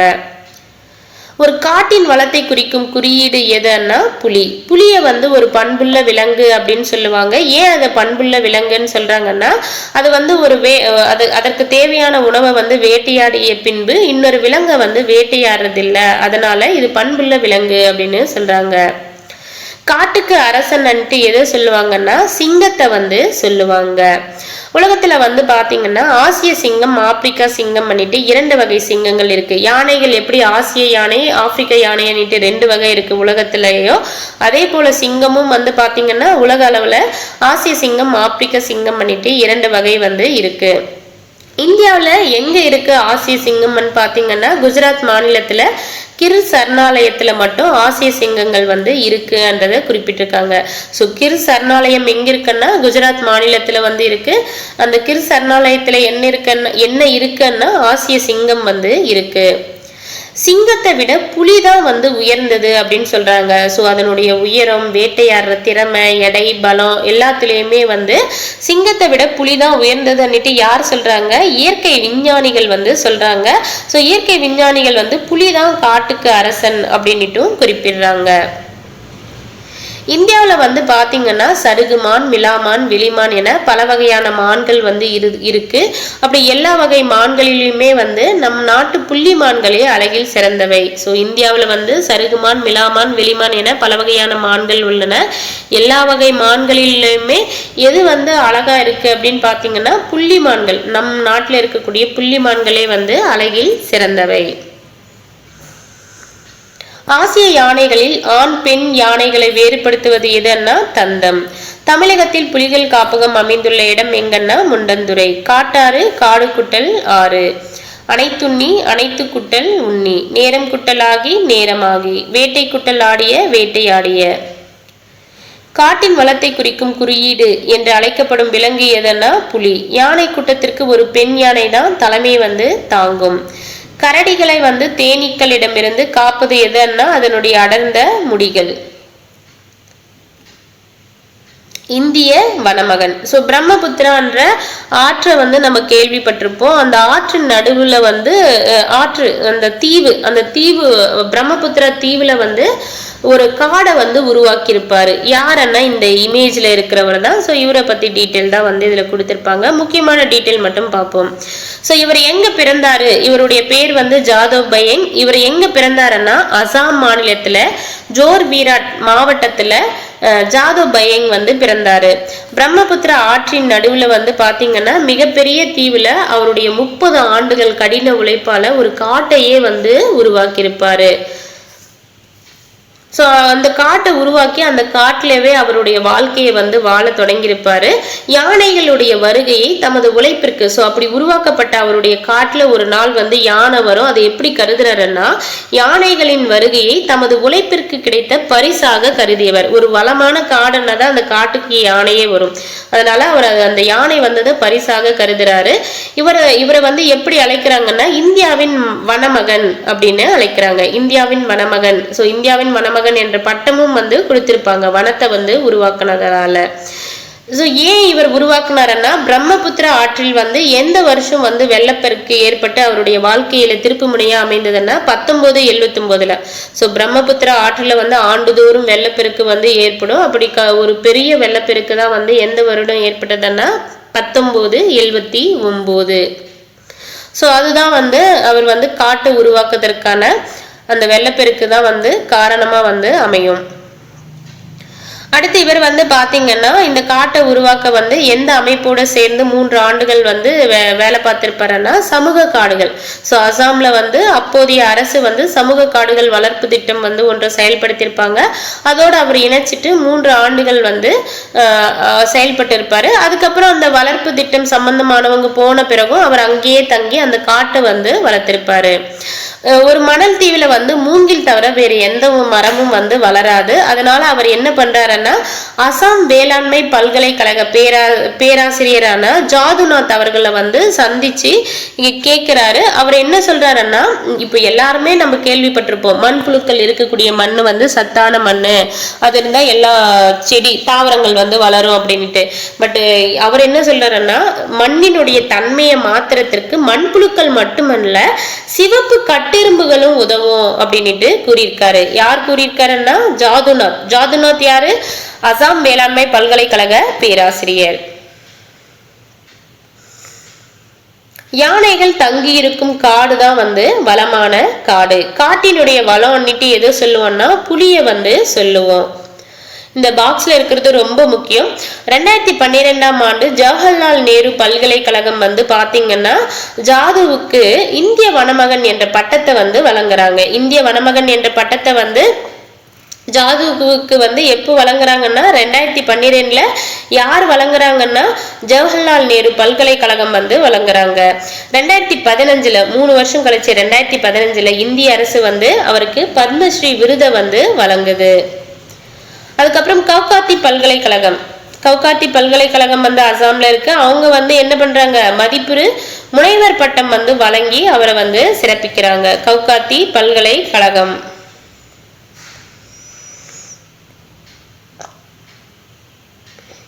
ஸோ இங்க ஜாதுநாத் பேராசிரியர் அட்வைஸ் பண்ணியிருப்பாங்க.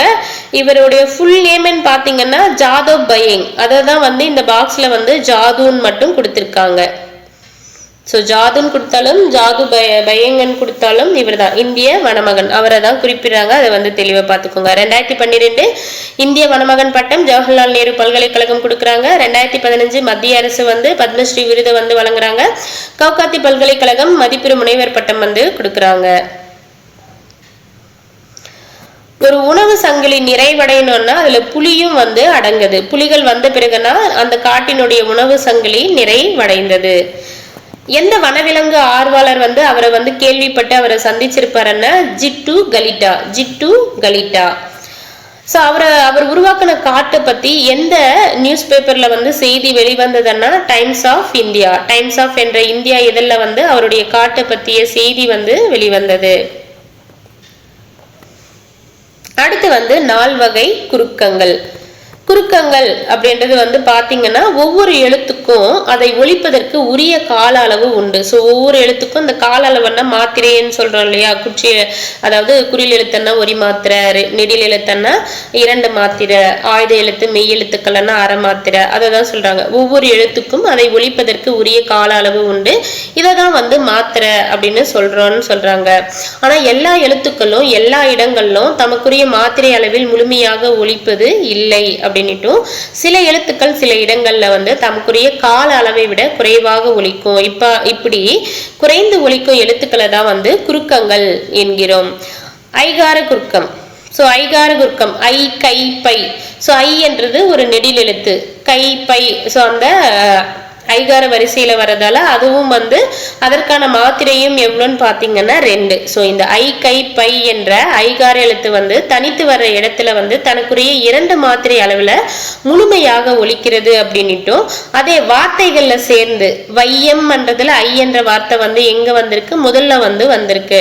சமையல் என்ற இடத்துல ஐ என்றது இம் குட்டல் ஐ மை அப்படின்னுட்டு நடுவுல வந்திருக்கு. பறவை என்ற வார்த்தையில இவ் குட்டல் ஐ வை அன்னிட்டு இறுதியில வந்திருக்கு. இது போல முதல்லையும் இடையிலையும் இறுதியிலையும் வரும்போது தனக்குரிய 2 மாத்திரை அளவுல இருந்து குறைந்து ஒலிக்கிறது அப்படின்னு சொல்றாங்க. அப்படி ஐகார குர்க்கம் ஐ என்ற எழுத்து முதல்ல வரும்போது எவ்வளவு மாத்திரை அளவு ஒலிக்குது அப்படின்னா 1.5 மாத்திரை அளவில் ஒலிக்கும். அதே ஐகாரம் சொல்லினுடைய இடையிலோ இறுதியிலோ வரும்போது 1 மாத்திரை அளவு ஒலிக்கும். ஸோ ஐகாரம் தனித்து வந்த 2 மாத்திரை, ஐகார எழுத்து முதல்ல வந்த 1.5 மாத்திரை, இடையிலையும் இறுதியிலையும் வந்தா 1 மாத்திரை அளவு ஒலிக்கும். ஔகார குர்க்கம். அவ் என்ற வார்த்தை தனித்து வரும்போது 2 மாத்திரை அளவு ஒலிக்கும். ஏன்னா அது ஒரு நெடில் எழுத்து. அதே ஔவையார், வவ்வால் அப்படின்ற சொற்கள்ல முதல்ல வரும்போது அதனுடைய 2 மாத்திரை அளவுல இருந்து குறைந்து 1.5 மாத்திரை அளவுல ஒலிக்கிறது என்றதை கொடுத்திருக்காங்க. இவ்வாறு குறைந்து ஒலிக்கக்கூடிய ஔகாரம் தான் ஔகார குர்க்கம் எனப்படும். ஔகாரம் பாத்தீங்கன்னா சொல்லின் இடையிலையும் இறுதியிலையும் வராது. இது ரொம்ப முக்கியங்க. ஔகாரம் எப்பவுமே முதல்ல மட்டும்தான் வரும், இடையிலையும் இறுதிலையும் வராது. பட் ஐகார குர்க்கம் பாத்தீங்கன்னா முதல்ல இடையில இறுதியில 3 இடத்துலையும் வரும். அடுத்து மகர குர்க்கம். அம்மா பாடம் படித்தான். இதுல இம் என்ற எழுத்து வந்து பாத்தீங்கன்னா தனக்குரிய அரை மாத்திரை, இம்ன்றது ஒரு மெய்யெழுத்து, தனக்குரிய அரை மாத்திரை அளவுல முழுமையாக ஒலிக்கிறது அப்படின்னு சொல்றாங்க. வலம் வந்தான். சோ இம்ம தொடர்ந்து வலம் என்றத ஒரு வார்த்தை இம்மு முடிஞ்சு அடுத்து வந்தான் வ என்ற வரிசை வந்து வந்ததுன்னா அந்த இம் என்ற மெய்யெழுத்து ஆனது அதற்கான அரை மாத்திரை அளவில் இருந்து குறைந்து கால் மாத்திரை அளவு வந்து ஒலிக்குது அப்படின்னு சொல்றாங்க. சோ இம்ம தொடர்ந்து வகர வரிசை வந்துச்சுன்னா அந்த மெய்யெழுத்து வந்து அரை மாத்திரையில இருந்து கால் மாத்திரை அளவு குறைந்து ஒலிக்கிறது. போலும் என்ற சொல்ல வந்து பாத்தீங்கன்னா போன் என்றும் மருளும் என்னும் சொல்ல மருண் என்றும் செய்யுள்ள ஓசை சீர்மக்காக பயன்படுத்துறாங்க.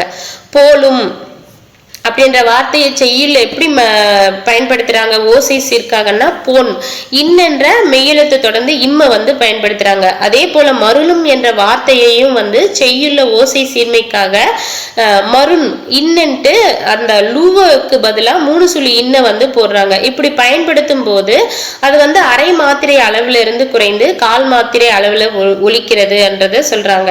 சோ இது அப்படியே கேட்பாங்க. போலும் என்றதை வந்து போன் மற்றும் மருளும் என்றதை மருண் செய்யுள்ள ஓசை சீர்க்காக பயன்படுத்துறாங்க. அதனால அதனுடைய மாத்திரை அளவு வந்து அரை மாத்திரையிலிருந்து கால் மாத்திரை குறையுது என்றதை அப்படியே படிச்சுக்கோங்க. எக்ஸாம்பிள் ரொம்ப முக்கியம். புக்ல இருக்கக்கூடிய எக்ஸாம்பிள் ரொம்ப ரொம்ப முக்கியம். இவ்வாறு குறைந்து ஒலிக்கும் மகரம் வந்து மகர குர்க்கம் எனப்படும். அடுத்து வந்து ஆயுத குர்க்கம். அஃது எஃகு ஆகிய சொற்கள்ல வந்து ஆயுத எழுத்து வந்து தனக்குரிய அரை மாத்திரையில வந்து முழுமையாக ஒலிக்கிறது. ஆனா வந்து முள்குட்டல் தீது முக்தீது அப்படின்னு எழுதும் போதும் கல்குட்டல் தீது கக்ரீது அப்படின்னு சேரும் போதும் வந்து பாத்தீங்கன்னா அரை மாத்திரைக்கு பதிலாக கால் மாத்திரை அளவு ஒலிக்கிறது. இவ்வாறு குறைந்து ஒலிக்கும் ஆயுதம் வந்து ஆயுத குர்க்கம் எனப்படும். சோ ஆயுத குர்க்கம் வந்து அரை மாத்திரையிலிருந்து கால் மாத்திரை குறைந்து ஒலிக்கும். மகர குர்க்கம் வந்து அரை மாத்திரையிலிருந்து கால் மாத்திரை குறைந்து ஒலிக்கும். அவுகார குர்க்கம் வந்து பாத்தீங்கன்னா தனித்து வரும்போது 2 மாத்திரை சொல்லினுடைய முதல்ல மட்டும்தான் வரும். அப்ப முதல்ல வரும்போது 1.5 மாத்திரை அளவு வந்து ஒலிக்கும். ஐகார குர்க்கம் வந்து பாத்தீங்கன்னா தனித்து வரும்போது 2 மாத்திரை அளவு ஒலிக்கும். அது வந்து சொல்லினுடைய முதல் இடை கடையிலையும் வரும். முதல்ல வரும்போது ஐகார குர்க்கம் 1.5 மாத்திரை, இடையிலையும் கடையிலையும் கடைசியா இறுதியிலையும் வரும்போது 1 மாத்திரை அளவு வந்து ஒலிக்கும். வேட்கை என்னும் சொல்லில் ஐகார குர்க்கம் பெரும் மாத்திரை எவ்வளோன்னா இறுதியில வர்றதால 1 மாத்திரை அளவு வந்து பெற்றிருக்கு. மகர குர்க்கம் இடம்பெறாத சொல். மகர குர்க்கம் என்ன வரும்? அந்த மகர மெய்யெழுத்து இம் என்ற மெய்யெழுத்துக்கு அடுத்து வகர வரிசை வந்து வரணும். அப்படி வரலன்னா அது மகர குர்க்கம் கிடையாது. சோ இதுல எல்லாமே பாருங்க போன் மருண் பண்றதெல்லாம் வந்து மகர குர்க்கம் பண்ணிட்டு பார்த்தோம். பழம் விழுந்தது இம்முக்கு அடுத்து வகர வரிசை வந்திருக்கு. அடுத்து வந்து பாருங்க பணம் கிடைத்தது இம்முக்கு அடுத்து வகர வரிசை வந்திருந்தா இது மகர குர்க்கம். வகர வரிசை வராததால இது வந்து மகர குர்க்கம் கிடையாது. சொல்லின் முதலில் மட்டுமே இடம்பெறுவது எது? ஔகார குர்க்கம். நாட்டின் வளம் பண்ணிட்டு எதை சொல்றாங்க? காட்டினுடைய வளம் தான் நாட்டின் வளம் அப்படின்னு சொல்றாங்க. காட்டின் வளத்தை குறிக்கக்கூடிய குறியீடு எதன்னா புலி. யானைகள் கூட்டமாக வாழும் இயல்புடையவை. 5 பால் வகைகள் வந்து இருக்கு. அந்த 5 பால் என்னன்னு பாத்தீங்கன்னா ஆண்பால், பெண்பால், பலர்பால், ஒன்றன் பால், பலவின் பால். உயர்திணையில இந்த 5 பால்கள்ல என்னன்னு வரும்னு பாத்தீங்கன்னா ஆண்பால் வந்து வரும், பெண்பால் வரும், பலர்பால் வந்து வரும். அக்ரிணையில வரக்கூடிய பால் வகைகள் என்னன்னு பாத்தீங்கன்னா ஒன்றன் பால், பலவின் பால். எதிர்ச்சொல் மகளிர், ஆடவர், பெண், ஆண், சிறுவன், சிறுமியர், அரசன், அரசி, மாணவன், மாணவி, தோழி, தோழன் எதிர்பாலுக்குரிய பெயர்கள். திருத்தி சரியாக எழுதுக அப்படின்னு சொல்லியிருக்காங்க. கண்ணகி சிலம்பு அணிந்தான். கண்ணகி சிலம்பு அணிந்தானா வரும், அணிந்தாள் அப்படின்றது வரும். அதே போல கோவலன் சிலம்பு விற்க போனான். அரசர்கள் நல்லாட்சி செய்தார்கள் அப்படின்னு எழுதலாம், இல்லைன்னா செய்தனர் அப்படின்னு எழுதலாம். அரசர்கள் நல்லாட்சி செய்தார்கள் அல்லது அரசர்கள் நல்லாட்சி செய்தனர். பசு கன்றை ஈன்றது. பசுன்றது ஒரே ஒரு பர்சனை தான், சிங்குலர். அப்போ ஈன்றது அப்படின்றது வரும். மேகங்கள் சூழ்ந்து கொண்டன. குழலி நடனம் ஆடினாள். தீவு அண்ணா ஐஸ்லாண்ட். இயற்கை வளம் அண்ணா நேச்சுரல் ரிசோர்ஸ். வன விலங்குகள் அண்ணா வைல்ட் அனிமல்ஸ். வன பாதுகாவலர் அண்ணா ஃபாரஸ்ட் கன்சர்வேட்டர். உவமை அண்ணா பேரபிள். காடு அண்ணா ஜங்கிள், வனவியல் அண்ணா ஃபாரஸ்ட்ரி, பல்லுயிர் மண்டலம் அண்ணா பயோடைவர்சிட்டி. திருக்குறள் அணிவை துளைத்து ஏழ்கடலை புகட்டி குறுக தரித்த குரல் அப்படின்ட்டு சொன்னவங்க யாருன்னா ஔவையார். அணுவை துளைத்து ஏழ்கடலை புகட்டி குறுக தரித்த குரல் ஔவையார். அழுக்காராமை என்ன பொறாமை இல்லாம இருக்கிறது. ஒழுக்காராக கொள்க ஒருவன் தன் நெஞ்சத்து அழுக்காறு இல்லாத இயல்பு. ஒருவர் அவருடைய மனசை எப்படி வச்சுக்கணுமா, பொறாமை இல்லாம வச்சுக்கணுமா, அதையே ஒழுக்கமாக கொண்டு வாழணும்னு சொல்றாங்க. ஒழுக்காராக கொள்க ஒருவன் தன் நெஞ்சத்து அழுக்காறு இல்லாத இயல்பு. இங்க அழுக்காறு என்றது பொறாமை சொல்லுது. ஒருவர் தன் நெஞ்சத்தில் பொறாமை இல்லாத குணத்தையே ஒழுக்கு நெறியாக கொண்டு வாழ வேண்டும். அவ்விய நெஞ்சத்தான் ஆக்கமும். இங்க அவ்விய நெஞ்சத்தான் பொறாமை கொண்டவனுடைய ஆக்கம் செல்வம். சோ பொறாமை கொண்டவனுடைய செல்வமும் செவ்வியான். செவ்வியான் பொறாமை இல்லாதவன். செவ்வியான் கேடு அவங்களுடைய வறுமை. இங்க கேடுன்றது எதை குறிக்குதுன்னா வறுமையை குறிக்குது. சோ அவ்விய நெஞ்சத்தான் ஆக்கமும் செவ்வியான் கேடும் நினைக்கப்படும். பொறாமை கொண்டவருடைய செல்வமும் பொறாமை இல்லாதவருடைய வறுமையும் சான்றோர்களால் ஆராயப்படும். புறங்கூறாமை கண்ணின்று கண்ணற சொல்லினும் சொல்லற்க முன் நின்று பின்னோக்கா சொல். ஒருவருக்கு நேர் நின்று கடுமையான சொற்களை சொன்னாலும் சொல்லலாம், ஆனா அவர் இல்லாத போது புறங்கூறுதல் கூடாது அப்படின்றத கொடுத்திருக்காங்க. ஏதிலார் பிறர். ஏதிலார் என்ற வார்த்தைக்கான பொருள் என்னன்னா பிறர்களை பத்தி சொல்றது. ஏதிலார் குற்றம் போல் தம் குற்றம் காண்கிற்பின் தீதுண்டோ மண்ணும் இருக்கு. பிறருடைய குற்றத்தை காண்பது போல தன்னுடைய குற்றத்தை காண்பவருடைய வாழ்வில் துன்பம் இல்லை. அருளுடைமை அருட்செல்வம் செல்வத்துள் செல்வம் பொருட்செல்வம் பூரியார் கண்ணும் புல. பூரியாரன்னா இங்க இழிந்தவர். பூரியாரன்னா யார சொல்றாங்க, இழிந்தவர்களை சொல்றாங்க. அருள் செல்வம் செல்வங்கள்லயே சிறந்த செல்வமா. பொருள் செல்வம் இந்த நகை பணம் காரு வீடு இதெல்லாம் இழிந்தவர்கள் கிட்டையும் இருக்கு என்றதை குறிப்பிடுறாரு. வலியார் முன் தன்னை நினைக்காதான் வலியார் முன் தன்னை நினைக்காதான் தன்னின் மெலியார் மேல் செல்லும் இடத்து. நம்மளை விட பலசாலிங்க முன்னாடி நம்ம ஒரு மாதிரி பதட்டமா பயந்து நிற்போம் இல்லையா, அப்படி நம்மளை விட மெலிந்தவர் நம்மளை பார்க்கும் போது நம்ம எப்படி நிற்போம்ன்றத நினைத்து பார்க்கணும் அப்படின்னுட்டு வள்ளுவர் சொல்றாரு. வாய்மை எனப்படுவது யாதெனின் யாதொன்றும் தீமை இல்லாத சொல்லல். வாய்மை எனப்படுவது மற்றவர்களுக்கு ஒரு தீங்கும் தராத சொற்களை சொல்லுதல் ஆகும். தன்னெஞ்சு அறிவது பொய்யற்க பொய்த்த பின் தன்னெஞ்சே தன்னை சுடும். ஒருவர் அவருடைய நெஞ்சறிய பொய் சொல்லக்கூடாது. அப்படி சொன்னா அவர் நெஞ்சமே அவரை வருத்தும். உள்ளத்தால் பொய்யாது ஒழுகின் உலகத்தார் உள்ளத்துள் எல்லாம் உளன். நம்மளுடைய உள்ளம் அறிஞ்சு பொய் இல்லாம வாழ்ந்தோம்னா உலகத்தார் உள்ளங்கள்ல எல்லாம் இருப்போம் அப்படின்றத குறிப்பிடுறாரு. அடுத்து இறைமாட்சி. ஈட்டலும் காத்தலும் காத்த வகுத்தலும் வல்லதரசு. ரொம்ப முக்கியங்க. ஒரு சிறந்த அரசு எப்படி இருக்கணும்னா ஈற்றல், பொருள் எப்படி வருதோ அதை பத்தி அந்த பொருள் ஈற்றதை பத்தி தெரிஞ்சுக்கணும். அந்த வழியில அந்த பொருளை ஈட்டணும், அதை சம்பாதிக்கணும், சம்பாதிச்சதை காக்கணும். அப்படி காத்ததை கரெக்டா பிரிச்சு செலவு பண்ணணும், வகுக்கணும். காத்த வகுத்தலும், காத்ததை கரெக்டா வகுத்து செலவு பண்ணணும். ஒரு சிறந்த அரசு எப்படி இருக்கணும், பொருள் வரும் வழிகளை அறியணும், அவ்வழிகளில் பொருள்களை சேர்க்கணும், சேர்த்த பொருள்களை பாதுகாக்கணும், காத்த பொருள்களை பயனுள்ள வகையில திட்டமிட்டு செலவு செய்யறதுதான் சிறந்த அரசின் செயல்களாகும். திருவள்ளுவர் எத்தனை ஆண்டுகளுக்கு முற்பட்டவர்? 2000 ஆண்டுகளுக்கு முற்பட்டவர். திருக்குறளை இயற்றியவர் யாருன்னா திருவள்ளுவர். முதற்பாவலர் அப்படின்னா யாருன்னா திருவள்ளுவர். பொய்யில் புலவர் திருவள்ளுவர். சென்னா போதார் யாருன்னா திருவள்ளுவர். தமிழ் நூல்கள்ல திரு என்னும் அடைமொழியோடு வருகின்ற முதல் நூல் எதனா திருக்குறள். திருக்குறளை 3 பகுப்புகளை கொண்டது. அறத்துப்பால், பொருட்பால், இன்பத்துப்பால். அறத்துப்பால் 38 அதிகாரங்கள், பொருட்பால் 70 அதிகாரங்கள், இன்பத்துப்பால் 25 அதிகாரங்கள், மொத்தம் 133 அதிகாரங்கள். அதிகாரத்துக்கு 10 குறட்கள் வீதம் அப்படின்ட்டு 1330 குறட்கள் இருக்கு. முப்பால் என்று அழைக்கப்படுவது திருக்குறள். தெய்வ நூல் திருக்குறள். பொய்யாமொழி திருக்குறள். வாய்மை எனப்படுவது தீங்கு தராத சொற்களை பேசுதல். பொறாமை உள்ளவன் செல்வம் சான்றோர்களால் ஆராயப்படும். பொறாமை இல்லாதவனுடைய அந்த கேடுன்றது பார்த்தோம் இல்லையா, வறுமை சம்திங். கேடுன்னா பொறாமை இல்லாதவர்களுடைய வறுமையும் வந்து, அதாவது பொறாமை கொண்டவருடைய செல்வமும் பொறாமை இல்லாதவருடைய வறுமையும் வந்து சான்றோர்கள் வந்து ஆராய்வாங்க. பொருட்செல்வம் பொருள் குட்டல் செல்வம் யாதெனின் யாது குட்டல் எனின் தன் குட்டல் நெஞ்சு தன் நெஞ்சு தீது குட்டல் உண்டோ தீதுண்டோ.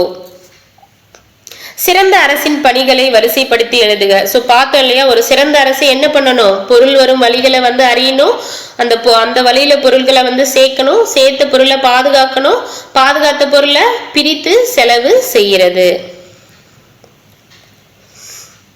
அறவழி அப்படின்னு சொன்னதுமே நம்மளுக்கு நினைவுக்கு வர்றது வந்து காந்தியடிகள். காந்தியடிகள் வந்து பாத்தீங்கன்னா அவருடைய சிறு வயதுல ஹரிச்சந்திரன் நாடகத்தை வந்து பார்த்திருப்பாரு.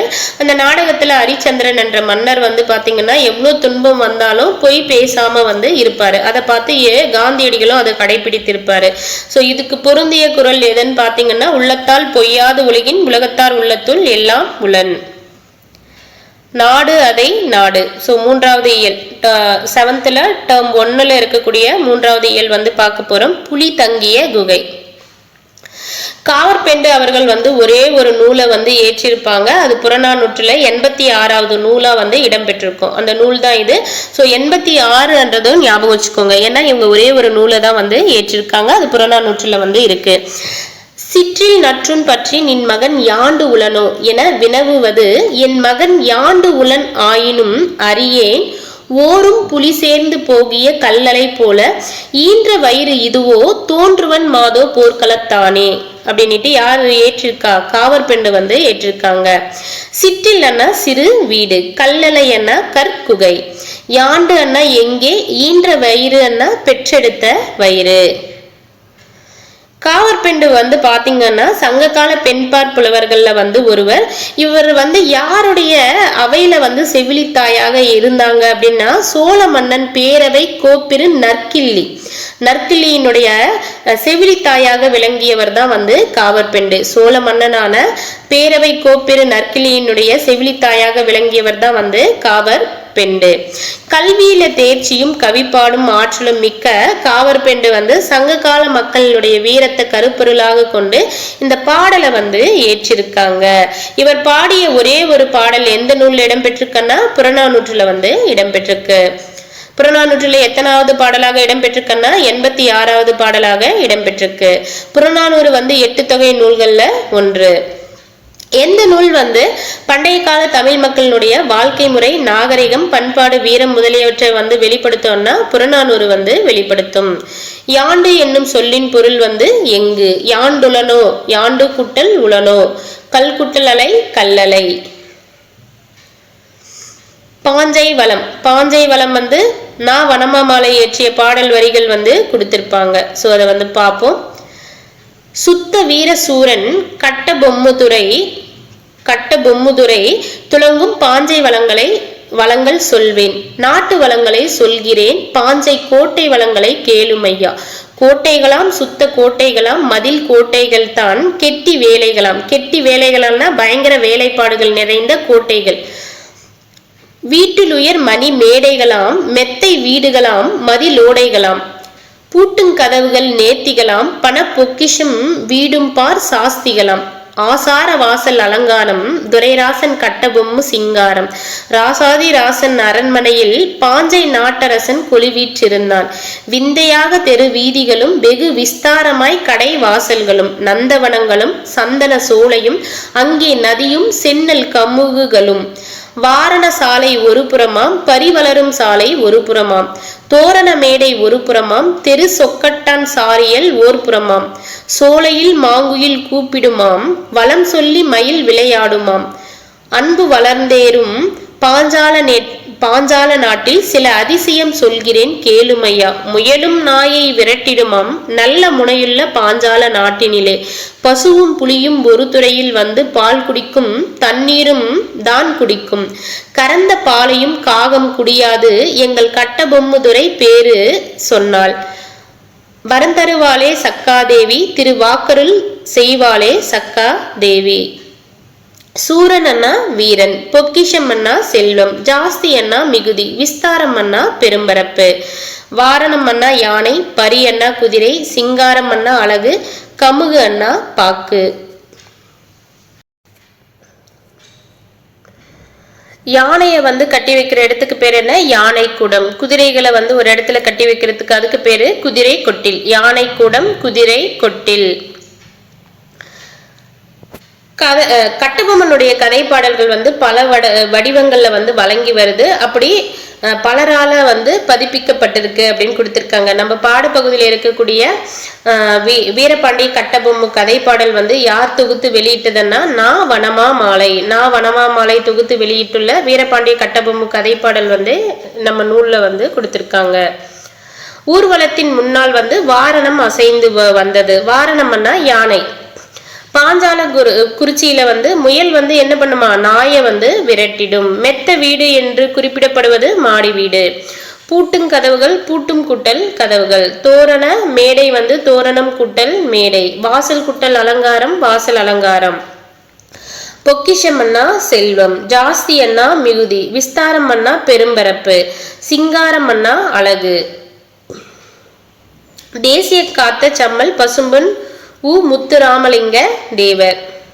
ஸோ முத்துராமலிங்க தேவர் வந்து பாத்தீங்கன்னா அவருடைய உடம்ப வந்து, அதாவது தேசியம்தான் வந்து உடலாகவும் தெய்வீகம் தான் வந்து உயிர் அப்படின்னு கருதி மக்கள் தொண்டு செய்தவர் யாருன்னா முத்துராமலிங்க தேவர். பசும்பொன் முத்துராமலிங்க தேவர். தேசியத்தை வந்து உடலாகவும் தெய்வீகத்தை வந்து உயிராகவும் கருதி மக்கள் தொண்டு செய்தவர் முத்துராமலிங்க தேவர். இவருடைய வீர பேச்சால் எத்தனையோ தியாகிகளையும் விவேக பேச்சால் எத்தனையோ அறிவாளிகளையும் உண்டாக்கியவர். உண்மையை மறைக்காமல் வெளியிடுவதில் தனி துணிச்சல் பெற்றவர் யாருன்னா முத்துராமலிங்க தேவர் அவர்கள். சுத்த தியாகி அப்படின்னுட்டு தேவர் அவர்களை வந்து பாராட்டியவர் யாருன்னா தந்தை பெரியார் வந்து பாராட்டியிருப்பாரு. முத்துராமலிங்க தேவர் எப்ப பிறந்தாருன்னா ராமநாதபுரம் மாவட்டம் கமுதியில வந்து, அதாவது மாவட்டத்துல பசும்பொன் என்ற ஊர்ல வந்து பாத்தீங்கன்னா அக்டோபர் 30, 1908 வந்து பிறந்திருப்பாரு. இவர் அக்டோபர் 30 தான் பிறந்திருப்பாரு. அக்டோபர் 30 வந்து இறந்திருப்பாரு. எந்த வருஷம் பிறந்தாருன்னா 1908. இவருடைய பெற்றோர் யாருன்னு பாத்தீங்கன்னா உக்கிர பாண்டிய தேவர், இந்திராணி அம்மையார். இவங்களுடைய அம்மா இளம் வயதிலேயே இறந்துட்டதால யார் வந்து இவங்களை பாலூட்டி வளர்த்தாங்கன்னா ஒரு இஸ்லாமிய தாய் தான் வந்து வளர்த்திருக்காங்க. முத்துராமலிங்க தேவர் தொடக்க கல்வியை எங்க படிச்சாருன்னா கமுதியில வந்து படிச்சிருக்காரு. உயர்நிலை கல்வியை வந்து மதுரையில பசுமலை பள்ளியிலையும் ராமநாதபுரத்திலையும் வந்து உயர்நிலை பள்ளியை வந்து படிச்சிருக்காரு.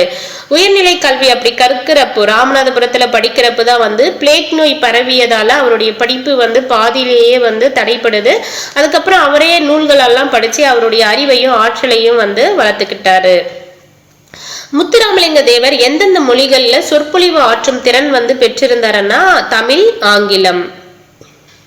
இவருக்கு வேற என்னென்னலாம் தெரியும் அப்படின்னு பாத்தீங்கன்னா சிலம்பம் தெரியும், குதிரை ஏற்றம், துப்பாக்கி சுடுதல், ஜோதிடம், மருத்துவம் போன்ற பல துறைகள்ல வந்து ஆற்றல் உடையராக இருந்தவர் தான் வந்து முத்துராமலிங்க தேவர். வாய்ப்புட்டு சட்டத்துக்கு வந்து முத்துராமலிங்க தேவர் வந்து ஆட்பட்டிருப்பாரு. அது போல வட இந்தியாவில தென்னிந்தியாவில வாய்ப்புட்டு சட்டத்துக்கு ஆட்பட்டவர் யாருன்னா முத்துராமலிங்க தேவர். வட இந்தியாவில வாய்ப்புட்டு சட்டத்துக்கு ஆட்பட்டவர் யாருன்னா பாலகங்காதர திலகர். முத்துராமலிங்க தேவரை தேசியம் காத்த சம்மல் அப்படின்னு பாராட்டியவர் யாருன்னா திருவி கல்யாண சுந்தரனார். திருவிக்கு அவர்கள் வந்து பாராட்டியிருப்பாங்க. வங்க சிங்கம் என்று அழைக்கப்படுபவர் யாருன்னா நேதாஜி சுபாஷ் சந்திர போஸ். முத்துராமலிங்க தேவருடைய அரசியல் குரு யாருன்னா நேதாஜி சுபாஷ் சந்திர போஸ். நேதாஜி சுபாஷ் சந்திர போஸ் வந்து பாத்தீங்கன்னா 1939 செப்டம்பர் 6ஆம் நாள் வந்து மதுரைக்கு வந்திருப்பாரு. யாருடைய அழைப்பை ஏற்று வந்திருப்பாருன்னா முத்துராமலிங்க தேவருடைய அழைப்பை ஏற்று வந்திருப்பாரு. இந்திய தேசிய இராணுவத்துல வந்து யாருடைய முயற்சியால தமிழர்கள் நிறைய பேர் வந்து இணைந்தாங்கன்னா முத்துராமலிங்க தேவருடைய முயற்சியால இணைந்தாங்க. நேதாஜி என்ற வார இதழ வந்து தொடங்கியவர் யாருன்னா முத்துராமலிங்க தேவர். எப்ப தொடங்கியிருப்பாருன்னா நம்ம விடுதலை சுதந்திரம் பெற்ற பிறகுதான் வந்து நேதாஜி என்ற வார இதழ வந்து தொடங்கியிருப்பாரு. முத்துராமலிங்க தேவர் முதல்ல வந்து எங்க வந்து உரையாற்றினார் அப்படின்னு பாத்தீங்கன்னா சாயல்குடி என்ற ஊர்ல விவேகானந்தரின் பெருமை என்ற தலைப்புல 3 மணி நேரம் வந்து பேசியிருப்பாரு. அந்த கூட்டத்துல கலந்து இருந்த காமராசர் வந்து என்ன சொல்லியிருப்பாருன்னா அவருடைய பேச்சை கேட்டு, இது போன்ற ஒரு பேச்சை இதுவரை நான் கேட்டதில்லை, முத்துராமலிங்க தேவரின் வீரமிக்க பேச்சு விடுதலை போருக்கு மிகவும் உதவும் அப்படின்னுட்டு காமராசர் அவர்கள் வந்து குறிப்பிட்டிருப்பாரு. முத்துராமலிங்க தேவர் வந்து பாத்தீங்கன்னா ராமநாதபுரம் பசும்பொன்ல வந்து தோன்றி மறைந்த அக்டோபர் 30ஆம் நாள், ஸோ அவர் பிறந்ததும் அதே டேட்டு தான், இறந்ததும் அதே டேட்டு. அதனால அந்த அக்டோபர் 30ஆம் நாள் வந்து ஒவ்வொரு வருஷமும் வந்து தமிழக அரசின் சார்பில் வந்து அரசு விழா வந்து எடுக்கப்படுகிறது என்றதை கொடுத்திருக்காங்க. சேம் டைம் வந்து தமிழக சட்டமன்றத்தில் அவருடைய திருவுருவ படம் வந்து திறந்து வச்சிருக்காங்க. சென்னையில வந்து அரசு சார்பாக தேவர் அவர்களுக்கு சிலையும் வந்து அமைச்சிருக்காங்க. இந்திய நாடாளுமன்ற வளாகத்தில் வந்து பாத்தீங்கன்னா முத்துராமலிங்க தேவருக்கு வந்து சிலை வந்து வைத்திருக்காங்க. அடுத்து ரொம்ப முக்கியம், 1995 இந்திய அரசு வந்து பாத்தீங்கன்னா முத்துராமலிங்க தேவருக்கு வந்து போற்றும் வகையில தபால் தலை வந்து வெளியிட்டிருக்காங்க. சோ முத்துராமலிங்க தேவருக்கு வந்து தபால் தலை வந்து இந்திய அரசு எப்போது வெளியிடப்பட்டதுன்னா 1995. தென்னாட்டு சிங்கம் என்று தேவர்கள் சொல்லுகிறார்களே, அது சால பொருந்தும் என அவரது தோற்றத்தை பார்த்த உடனேயே நினைத்தேன். அவர் பேச தொடங்கியதும் சிங்கத்தின் முழக்கம் போல இருந்தது அப்படின்ட்டு முத்துராமலிங்க தேவர் சொன்னவர் யாருன்னா அறிஞர் அண்ணா. முத்துராமலிங்க தேவர் பேச்சு உள்ளத்தில் இருந்து வெளிவருகிறது, உதடுகளில் இருந்து அல்ல. உள்ளத்தால் எதிலும் பற்றற்று உண்மையென பட்டதை மறைக்காமல் அப்படியே பேசி விடுவது அவர் வழக்கம் அப்படின்னு சொன்னவர் யாருன்னா மூதறிஞர் ராஜாஜி அவர்கள் வந்து சொல்லியிருப்பாரு. பாராளுமன்றத்துல யார் பேசின ஆங்கிலத்துல பேசின பேச்சை கேட்டு வெள்ளையர் காலத்துல விட்டல்பாய் வல்லபாய் பட்டேல் போன்ற மேதைகள் பேசிய பேச்சை போல் இருந்ததாக வட இந்திய இதழ்கள் பாராட்டி எழுதினாங்கன்னா முத்துராமலிங்க தேவர் பேசிய பேச்சை கேட்டு. முத்துராமலிங்க தேவர் வந்து பாத்தீங்கன்னா ராமநாதபுரம் அரசர் சண்முக ராஜேஸ்வர சேதுபதியை எதிர்த்து போட்டியிட்டு வெற்றி பெற்றார். எந்த வருஷம்னா 1937.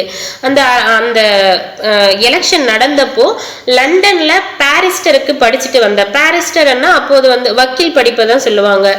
பாரிஸ்டருக்கு படிச்சுட்டு வந்த தோழர் KTK தங்கமணி வந்து என்ன சொல்லியிருப்பாருன்னா, இந்திய தேர்தல ராமநாதபுரம் மன்னரை எதிர்த்து போட்டியிட்ட தேவர் அவர்களுடைய வெற்றியையும் பொப்பிலி அரசரை எதிர்த்து போட்டிட்ட VV கிரி அவர்களுடைய வெற்றியையும் இந்திய மாணவர்கள் எதிர்பார்க்கிறோம் அப்படின்ட்டு தங்கமணி அவர்கள் வந்து சொல்லியிருக்காரு.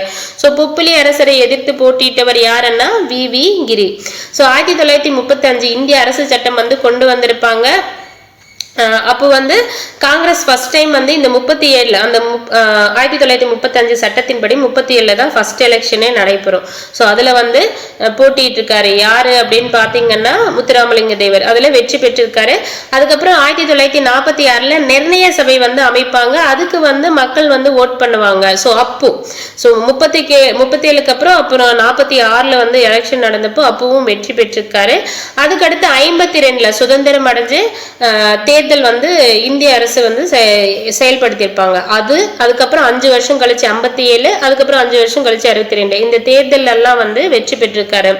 இன்னொரு சிறப்பம்சம் என்னன்னு பாத்தீங்கன்னா 62 வந்து நாடாளுமன்ற தேர்தல் வந்து நடைபெறும். அப்போ அவருடைய ஹெல்த் பிரச்சனையால அவர் பரப்புரையை செய்ய இயலாத போதிலும் என்ன பண்ணிருக்காரு, முத்துராமலிங்க தேவர் வந்து வெற்றி பெற்றிருக்காரு. குற்ற பரம்பரை சட்டத்துக்கு எதிராக முத்துராமலிங்க தேவர் வந்து போராட்டம் எப்போது நடத்தினார் அப்படின்னு பாத்தீங்கன்னா 1934 மே 12, 13 ஆகிய தேதிகள்ல கமுதியில குற்ற பரம்பரை சட்ட எதிர்ப்பு மாநாட்டை வந்து நடத்தினார். அந்த சட்டம் வந்து அந்த குற்ற பரம்பரை சட்டம் எப்போது நீக்கப்பட்டதுன்னா சுதந்திரம் அடைந்த அடுத்த வருஷம் 1948ஆம் ஆண்டு குற்ற பரம்பரை சட்டம் நீக்கப்பட்டது. இந்த குற்ற பரம்பரை சட்டம் அப்படின்னா என்னன்னு பாத்தீங்கன்னா பிறப்பாலேயே ஒருவரை வந்து குற்றவாளியாக கருதும் அந்த சட்டத்தை நீக்குவதற்காக மக்களை திரட்டி பலவேறு போராட்டங்களை நடத்தியவர் தான் வந்து முத்துராமலிங்க தேவர். ஸோ குற்ற பரம்பரை சட்டத்துக்காக எப்போது போராட்டம் நடத்தினாருன்னா 1937 மே 12, 13 எங்க அப்படின்னா கமுதியில வந்து எதிர்ப்பு மாநாட்டை வந்து நடத்தியிருப்பாரு. அந்த சட்டம் எப்போது நீக்கப்பட்டதுன்னா 1948.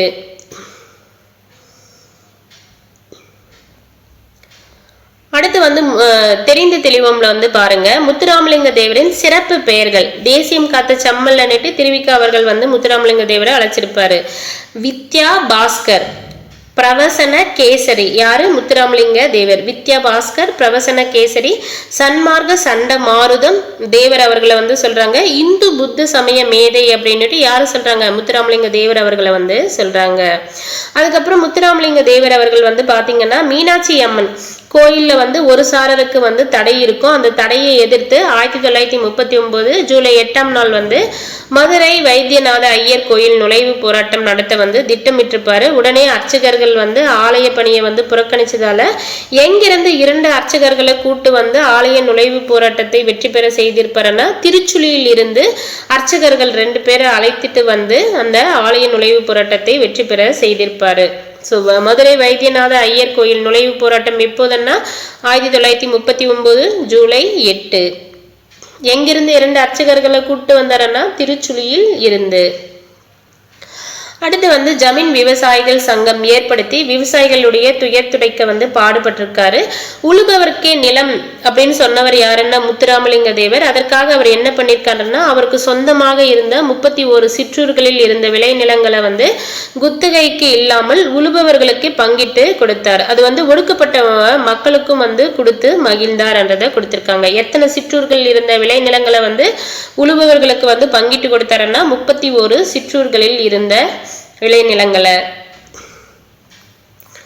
ஸோ இதுக்கு முன்னாடி இதுக்கு திருத்தப்படாத பதிப்புல வந்து பாத்தீங்கன்னா 32.5 அப்படின்னு கொடுத்துருப்பாங்க. இப்போ அப்டேட்டட் பண்ண திருத்தப்பட்ட பதிப்புல 31 சிற்றூர்கள்னு கொடுத்துருக்காங்க. நீங்க வந்து பழைய புக்கு, அதாவது இதுக்கு முன்னாடி திருத்தப்படாத பதிப்புக்கு முன்னாடி வச்சிருந்தீங்கன்னா 32.5 அப்படின்னு இருந்தா பக்கத்துல 31ன்றத நோட் பண்ணிக்கோங்க. எக்ஸாம்ல ஆப்ஷன்ல ஏதாவது ஒண்ணுதான் இருக்கும். நீங்க 31 இருந்தா 31 போடுங்க.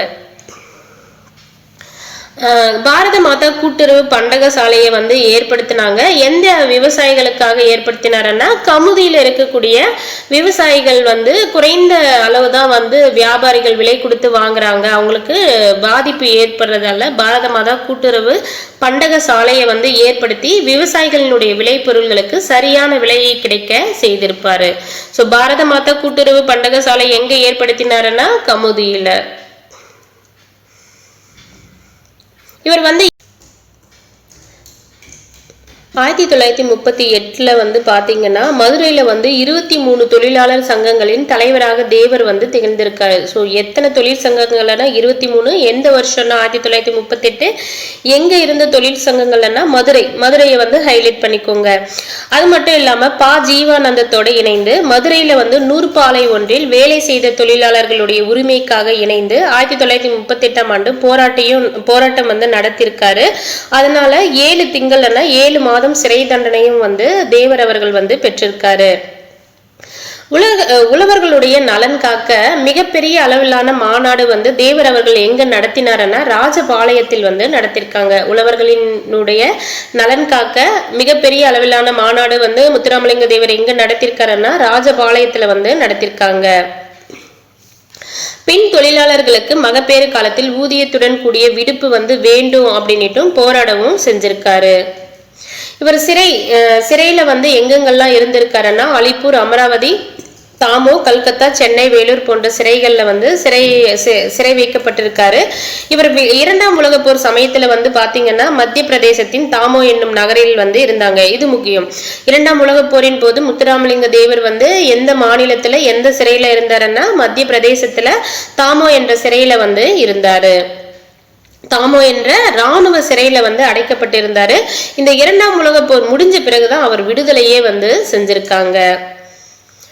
பசும்பன் முத்துராமலிங்க தேவர் சைட்ல பாக்ஸ் பாருங்க. பசும்பன் முத்துராமலிங்க தேவர் வந்து வாழ்ந்த நாட்கள் எவ்வளோன்னா 20,075 நாட்கள் மட்டும் வாழ்ந்திருக்காரு. சுதந்திர போராட்டத்திற்காக சிறையில் கழித்த நாள்கள் எவ்வளோன்னா 4,000 நாட்கள் வந்து கழித்திருக்காரு. அவருடைய வாழ்க்கையில 5இல் ஒரு பங்கு வந்து பாத்தீங்கன்னா சிறையிலேயே வந்து கழித்த தியாகி செம்மல் முத்துராமலிங்க தேவர் என்றதை கொடுத்திருக்காங்க. அடுத்து இந்த சைடு தேவர் வந்து பாத்தீங்கன்னா 1936 1955 ஆண்டுகள்ல வந்து 2 முறை வந்து பர்மான இன்றைய மியான்மரை தான் வந்து சொல்றாங்க. அங்க வந்து பர்மாவில் புத்த பீச்சிகளில் உயர் வகுப்பினர்களுக்கு வந்து என்ன பண்ணுவாங்கன்னா அவங்களுடைய பெண்கள் வந்து அவங்களுடைய கூந்தலை விரித்து வந்து வரவேற்பு வந்து கொடுப்பாங்க. பட் தேவர் வந்து இது பெண்களை இழிவுபடுத்துற விதமா இருக்குன்றத மறுத்து விட்டார்ன்றத சொல்றாங்க. இவர் வந்து பாத்தீங்கன்னா அவருடைய பொது தொண்டுக்கு வந்து திருமணம் வந்து இடையூறாக இருக்கும்ன்றதால திருமணம் செய்யாமலேயே தியாக வாழ்வு வாழ்ந்தார் அப்படின்னு குறிப்பிடுறாங்க. சேம் டைம் இவர் வந்து பாத்தீங்கன்னா விவேகானந்தரின் தூதராக, நேதாஜியின் தளபதியாக, சத்தியசீலராக, முருக பக்தராக, ஆன்மீக புத்தராக, தமிழ் பாடும் சித்தராக, தென்பாண்டி சீமையின் முடிச்சூடா மன்னராக, நீதி வலுவான் நேர்மையாளராக, புலமையில் கபிலராக, வலிமையில் கரிகாலனாக, கொடையில் கர்ணனாக, பக்தியில் பரமஹம்சராக, இந்திய தாயின் நன்மகனாக விளங்கியவர் தான் வந்து முத்துராமலிங்க தேவர் அப்படின்றத குறிப்பிட்டிருக்காங்க. இவர் எப்போ இறந்தாருன்னா 1963 வந்து அக்டோபர் 30ஆம் நாள். ஸோ 1908 வந்து பிறந்திருப்பாரு. இறந்தது வந்து பாத்தீங்கன்னா 1963 9/6/3 கழிச்சுட்டே வரணும். 9/6/3 அக்டோபர் 30ஆம் நாள் வந்து இறந்திருக்காரு. சாரி, முத்துராமலிங்க தேவர் முதல்ல உரையாற்றிய இடம் எங்கன்னு பாத்தீங்கன்னா சாயல்குடி. விவேகானந்தரின் பெருமை என்ற தலைப்புல 3 மணி நேரம் வந்து உரையாற்றிருப்பாரு. முத்துராமலிங்க தேவர் நடத்திய இதழின் பெயர் என்னன்னு பாத்தீங்கன்னா நேதாஜி வார இதழ் வந்து நடத்தியிருப்பாரு சுதந்திரம் வாங்கின பிறகு. தேசியம் காத்த செம்மல் என பசும்பொன் முத்துராமலிங்க தேவரை பாராட்டியவர் யாருன்னா திருவிக்கா. சுத்த தியாகி எண்ணிட்டு பாரதியார் வந்து சொல்லியிருப்பாரு. கப்பலோட்டிய தமிழர்.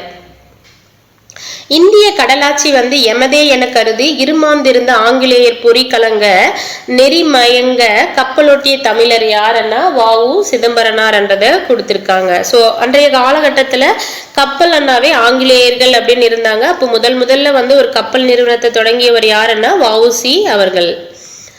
தென்னாட்டு துறைமுகமே வந்து 300 ஆண்டுகளாக நீயே இந்த முத்துக்கரையில முதன்மை பெற்று விளங்குகின்றாய் அப்படின்னு கொடுத்திருக்காங்க. ஸோ தென்னாட்டு துறைமுகம்னா கொற்கை துறைமுகத்தை வந்து சொல்லுவாங்க. அது எதுக்கு சிறப்பு பெற்றது? முத்து வளத்துக்கு வந்து சிறப்பு பெற்றது. கொற்கை பெருந்துறையின் வழி தோன்றல் நீயே அப்படின்றது மாதிரி அந்த தென்னாட்டு துறைமுகம் தூத்துக்குடியில் அமைந்திருந்ததை வந்து குறிப்பிடுறாங்க. கொற்கை துறைமுகத்தை வந்து பாத்தீங்கன்னா யாருடைய கொடி வந்து உயர்ந்து பறந்ததுன்னா பாண்டியனுடைய மீன் கொடி வந்து உயர்ந்து பறந்தது. கொற்கை கடல் வந்து எதுக்கு சிறப்பு பெற்றதுன்னா முத்து வளத்துக்கு வந்து சிறப்பு பெற்றது. சொந்த நாட்டில் வந்தவருக்கு அடிமை செய்து வயிறு வளர்ப்பது ஒரு வாழ்வாகுமா, வசையொழிய வாழ்வாரே வாழ்வார் என்ற வள்ளுவர் வாய்மொழியை மறக்கலாமா அப்படின்னுட்டு வ.உ.சி. அவர்கள் சொல்ற மாதிரி குறிப்பிட்டிருக்காங்க. சுதேச கப்பல் கம்பெனி ஒன்றை வந்து உருவாக்கிட்டு அந்த சுதேசி கப்பல் கம்பெனிக்கு யார் வந்து தலைவர் அப்படின்னு பாத்தீங்கன்னா மதுரை மாநகர்ல தமிழ் சங்கத்தை அமைத்த புலவர் பாடும் புகழுடையராய் விளங்கிய பாண்டிய துரைராயர் தான் வந்து அந்த கம்பெனியுடைய தலைவர். ஸோ மதுரை மாநகர்ல வந்து தமிழ் சங்கம்னா 4வது தமிழ் சங்கம் அமைச்சதுல பாண்டிய துரைராயர் பங்கும் வந்து இருந்திருக்கும். அவர் தான் வந்து இந்த சுதேசி கப்பல் கம்பெனியுடைய தலைவர் அப்படின்னு சொல்றாங்க. அந்த சுதேசி கப்பல் கம்பெனியுடைய செயலாளராக யார் இருந்திருப்பாருன்னா வ.உ.சி. அவர்கள் வந்து இருந்திருப்பாங்க. ஸோ சுதேசி கப்பல் கம்பெனி மூலமா வந்து கப்பல்களும் வாங்கிடுறாங்க. வெள்ளோட்டம் அதை வந்து ட்ரையல் பார்க்கறதுக்காக எங்கிருந்து எங்க வரைக்கும் இது பண்றாங்கன்னா தூத்துக்குடி துறைமுகத்தில இருந்து கொழும்பு வரைக்கும் வந்து வெள்ளோட்டம் வந்து பார்க்கறாங்க. சுதேசி கம்பெனி வேலை நின்றும் நான் விலகி கொண்டால் 100,000 ரூபாய் கையடக்கம் வந்து தருவதாக மறைமுக. அந்த காலத்துல வந்து இவர் வந்து இந்த கப்பல் நிறுவனத்தின செயலாளராக இருக்காங்க இல்லையா, இவர் வந்து விலகிக்கிட்டா அவருக்கு லஞ்சமா வந்து எவ்வளோ தரதா சொல்லியிருக்காங்க, 100,000 ரூபாய். 100,000ன்னா 1,00,000 ரூபாய் வந்து தரதா வந்து சொல்லியிருக்காங்க. வந்தே மாதரம் என்ற சுதேசி மந்திரம் வந்து எங்க பிறந்ததுன்னா வங்காளத்துல வந்து பிறந்தது. சுதந்திரம் எனது பிறப்புரிமை, அதை அடைந்தே தீருவேன் என்று சொன்னவர் யாருன்னா மராட்டிய வீரரான பாலகங்காதர திலகர் வந்து சொல்லியிருப்பாரு. பாரதியார் வந்து அந்த வந்தே மாதர பாடலை வந்து எப்படி பாடியிருப்பாருன்னா வந்தே மாதிரம் என்பும் எங்கள் மாநில தாயை வணங்குவதும் என்பும் அப்படின்ட்டு பாடியிருப்பாரு. அடுத்து வந்து பின்ஹேயின் ஒரு கூற்றை வந்து சொல்லியிருக்காங்க. சிதம்பரனார்னா வ.உ.சி. சிதம்பரனார் அவர்களுடைய பிரசங்கத்தையும் பாரதியாருடைய பாட்டையும் கேட்டா செத்த பிணம் உயிர் பெற்று எழும், புரட்சி ஓங்கும், அடிமைப்பட்ட நாடு 5 நிமிடங்களில் விடுதலை பெறும் அப்படின்னு சொன்னவர் யாருன்னா பின்ஹே. இந்த பின்ஹே என்றவர் யாருன்னா சிதம்பரனாருக்கு இரட்டை வாழ்நாள் சிறை தண்டனை வழங்கிய நீதிபதி தான் வந்து பின்ஹே.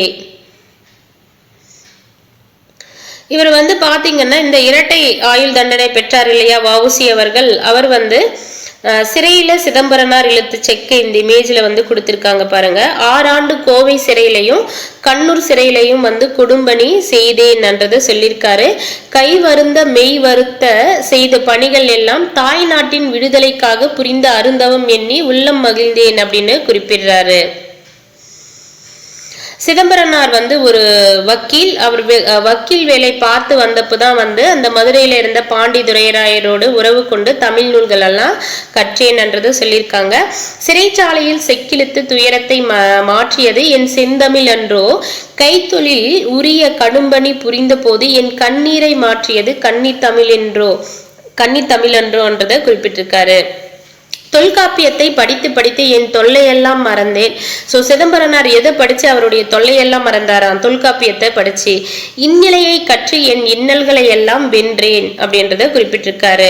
அடுத்து ஆங்கில மொழியில ஆலன் என்பவர் வந்து பாத்தீங்கன்னா மனம் போல் வாழ்வு என்ற ஒரு நூலை வந்து ஏற்றிருக்காரு. அதை வந்து தமிழ்ல வந்து வ.உ.சி. அவர்கள் வந்து மொழிபெயர்த்திருக்காரு. ஸோ மனம் போல் வாழ்வு என்ற நூல் யார் ஏற்றியது? ஆலன் என்ற எந்த மொழியில ஏற்றினாருன்னா ஆங்கில மொழியில. அதுல தமிழ்ல மொழிபெயர்த்தவர் யாருன்னா வ.உ.சி. அதுக்கப்புறம் வ.உ.சி. அவர்கள் வந்து படித்த நூல்கள்ல கண்ட உண்மைகளை இளைஞர்கள் வந்து எளிதில வந்து தெரிஞ்சுக்கணுன்றதுக்காக சிறு நூல்கள் வந்து ஏற்றிருக்காரு. அது எந்தெந்த நூல்கள்னா மெய்யறிவு மெய்யறம், பாய காண்பது சுதந்திர வெள்ளம், பணிய காண்பது வெள்ளையர் உள்ளம் என்று சொன்னவர் யாருன்னா வ.உ.சி. பாய காண்பது சுதந்திர வெள்ளம், பணிய காண்பது வெள்ளையர் உள்ளம் சொன்னது யாருன்னா வ.உ.சி. ஸோ இது போல வ.உ.சி. எல்லாம் சொன்னாரு அப்படின்ட்டு நூலை வந்து ஏற்றுனது யாருன்னா ராபி சேதுப்பிள்ளை அவர்கள் வந்து ஏற்றிருக்காரு. இவர் யாரு அப்படின்னா தமிழறிஞர், எழுத்தாளர், வழக்கறிஞர், மேடை பேச்சாளர் என பன்முகத்திறன் பெற்றவர். சொல்லின் செல்வர் அன்னிட்டு அழைக்கப்படுபவர் யாருன்னா ராபி சேது பிள்ளை. செய்யுளுக்கே வந்து உரிய எதுகை மோனை என்பவற்றை உரைநடைக்குள் கொண்டு வந்தவரும் யாருன்னா ராபி சேது பிள்ளை. எதுகை மோனை என்னவே செய்யுள்ள தான் பயன்படுத்துவாங்க. அது உரைநடையில கொண்டு வந்தவர் யாருன்னா ராபி சேது பிள்ளை. இவருடைய ராபி சேது பிள்ளையுடைய தமிழின்பம் என்ற நூல் வந்து இந்திய அரசின் சாகித்ய அகாடமி விருது பெற்ற முதல் நூல் ஆகும். இந்திய அரசின் சாகித்ய அகாடமி விருது பெற்ற முதல் நூல் எதுன்னா ராபி சேது பிள்ளையினுடைய தமிழ் இன்பம். இவர் இயற்றிய நூல்கள் வந்து பாத்தீங்கன்னா ஆற்றங்கரையினிலே, கடற்கரையினிலே, தமிழ் விருந்து, தமிழகம் ஊரும் பேரும், மேடை பேச்சு உள்ளிட்ட பல நூல்களை வந்து ஏற்றிருக்காரு. ஆற்றங்கரையினிலே, கடற்கரையினிலே, தமிழ் விருந்து, தமிழகம் ஊரும் பேரும், மேடை பேச்சு.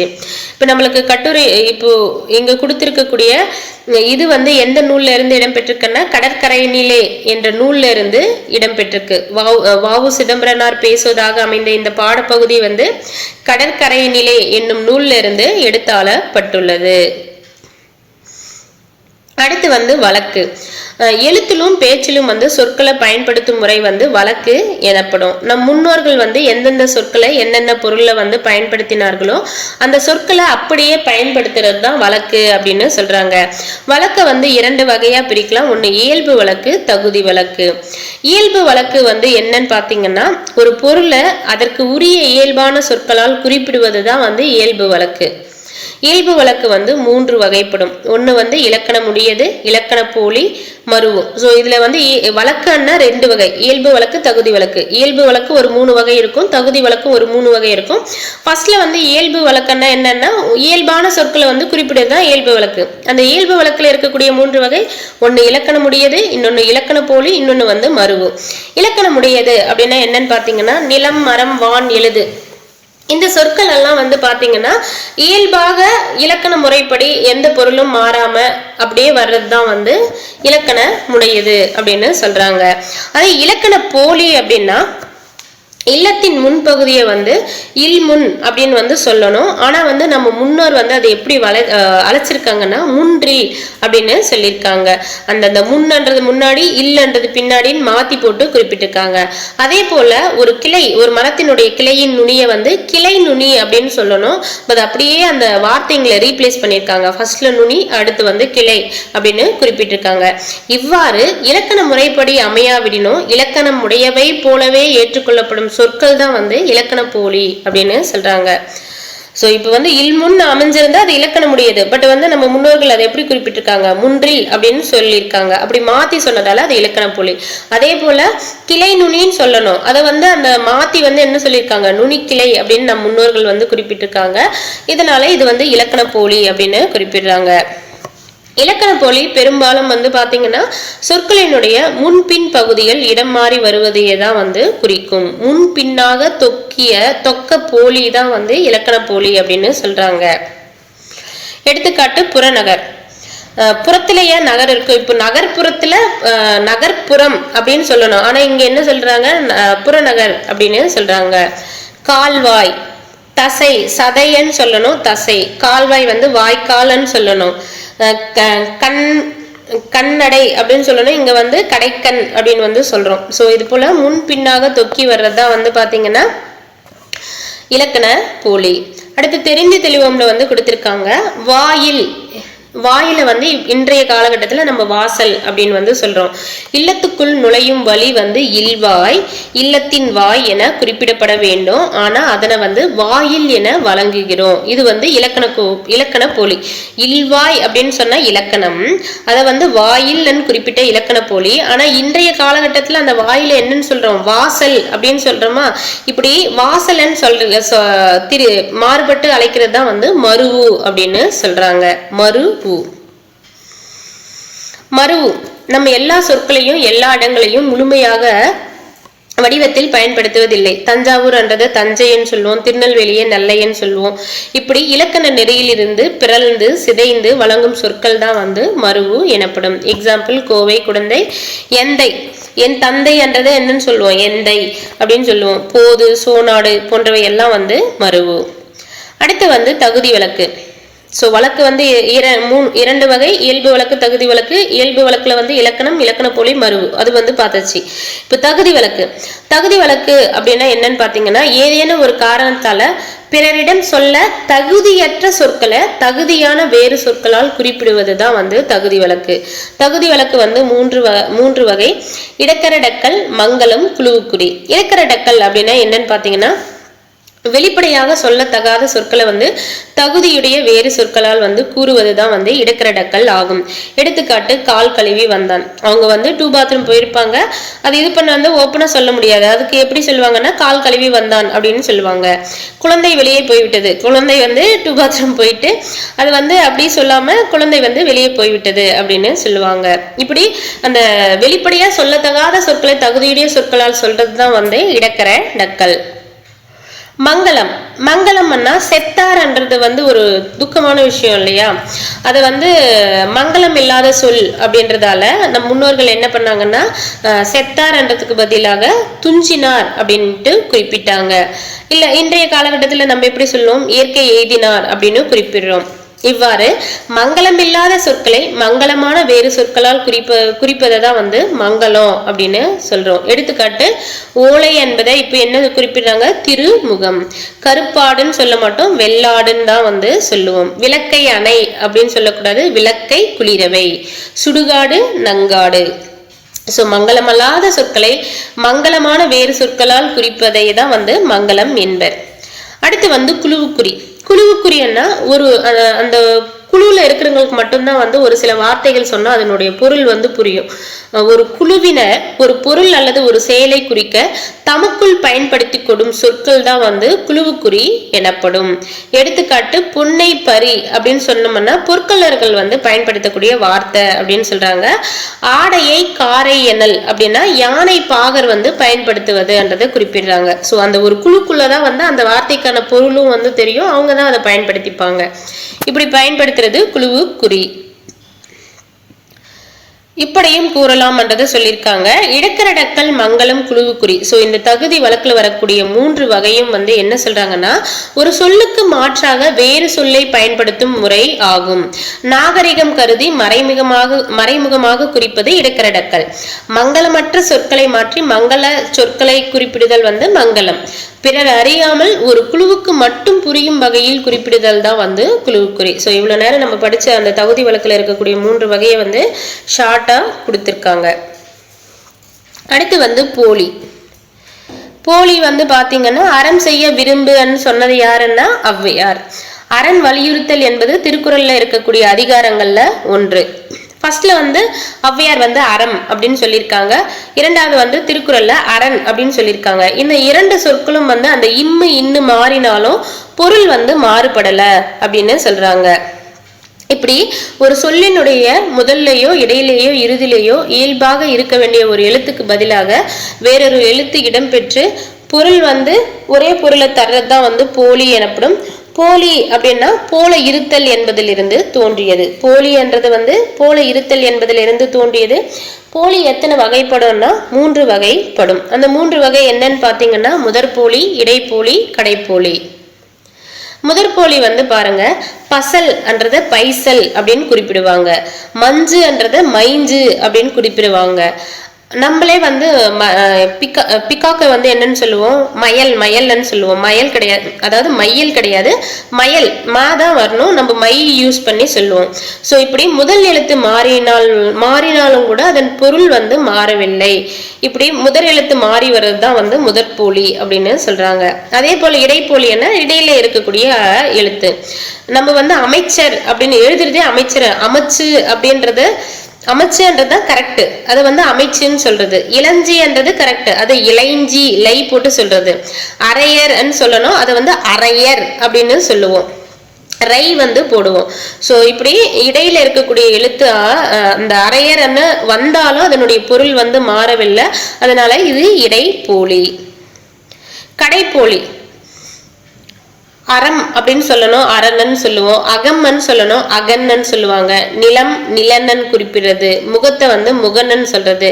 பந்தல்ல பந்தர் அப்படின்னு குறிப்பிடுறது. சாம்பல் சாம்பர். முதல்ல இருக்கக்கூடிய வார்த்தைகள் எல்லாம் கரெக்ட். இரண்டாவது இருக்கக்கூடிய அந்த இம்முக்கு பதிலா இன்னு வர்றது, நிலமுக்கு பதிலா நிலன்னு சொல்றது, இதெல்லாம் போலி. இருந்தாலும் அதனுடைய பொருள் மாறவில்லைன்றதால கடையில இருக்கக்கூடிய எழுத்து மாறி வந்ததால இது கடைப்போலி அப்படின்னு சொல்றாங்க. அக்ரிணை பெயர்களின் இறுதியில் நிற்கும் மகர எழுத்திற்கு பதிலாக நகரம் கடைப்போலியாக வரும். ஸோ அக்ரிணை பெயர்கள், ஸோ மனிதர்களை தவிர்த்து மீதிய அக்ரிணை பெயர்கள்னு சொல்லுவோம். அது இறுதியில பாத்தீங்கன்னா மகர எழுத்திற்கு பதிலாக நகர கடைப்போலியாக வரும் அப்படின்னு சொல்றாங்க. லகர எழுத்திற்கு பதிலாக ரகரம் கடைப்போலியாக வரும். ஸோ இடையின ரா வருது பாருங்க. அக்ரிணை பெயர்களில் இறுதியில் நிற்கும் மகர எழுத்திற்கு பதிலாக நகரம் கடைப்போலியாக வரும். லகர எழுத்திற்கு பதிலாக ரகரம் கடைப்போலியாக வரும். இது மட்டும் இல்லாம போலி 3 வகைன்னு பார்த்தோம். முதல் போலி, இடைப்போலி, கடைப்போலி என்னிட்டு. இது மட்டும் இல்லாம முற்றுப்போலி அப்படின்ட்டு ஒண்ணு இருக்கு. அது என்னன்னு பாத்தீங்கன்னா 5வை 5ன்னு குறிப்பிடுவோம். ஸோ எல்லா எழுத்துக்களுமே மாறிட்டு பாருங்க. அப்படி இருந்தும் பொருள் மாறாததால இது முற்றுப்போலி. பட் போலி எத்தனை வகைப்படும்னா, நீங்க முதற்போலி, இடைப்போலி, கடைப்போலி, முற்றுப்போலி 4 வகைன்னு போடக்கூடாது. 3 வகை தான். முற்றுப்போலி செப்பரேட்டு. எல்லா எழுத்துக்களுமே மாறி இருந்தா அது முற்றுப்போலி. பந்தரன்னா கடைப்போலி. கடைசியில என்ன வரணும், பந்தல் அப்படின்னு வரணும். அடுத்து மைஞ்சு. மைஞ்சு இல்ல மஞ்சு, அது முதற்போலி. அடுத்து 5ன்றது 5, எல்லா எழுத்துமே மாறினதால முற்றுப்போலி. அடுத்து அரையர் வரணும், அரையர் அப்படின்னு வந்ததால அது இடைப்போலி. ஒரு தொடர்ல 3 பகுதிகள் இடம்பெறும். அது என்னென்னு பாத்தீங்கன்னா, எழுவாய், பயனிலை, செய்யப்படு, பொருள். யார் எது எவை என்றும் வினாக்களுக்கு விடையாக வந்துச்சுன்னா அது எழுவாய். யார் எது எவை, யார் எது எவை என்ற வினாக்களுக்கு விடையாக வந்தா அது எழுவாய். நீலன் பாடத்தை படித்தான். யார் பாடத்தை படித்தான் என்று வருமா? அப்ப யார் என்ற கேள்விக்கு நீலன் என்றது பதிலா வரும். அப்ப நீலன் என்றது எழுவாய். பாரி யார், பாரியார், புலி ஒரு விலங்கு. ஸோ இதெல்லாம் எழுவாய். யார் எது எவை என்னும் வினாக்களுக்கு விடையாக அமைவது எழுவாய்.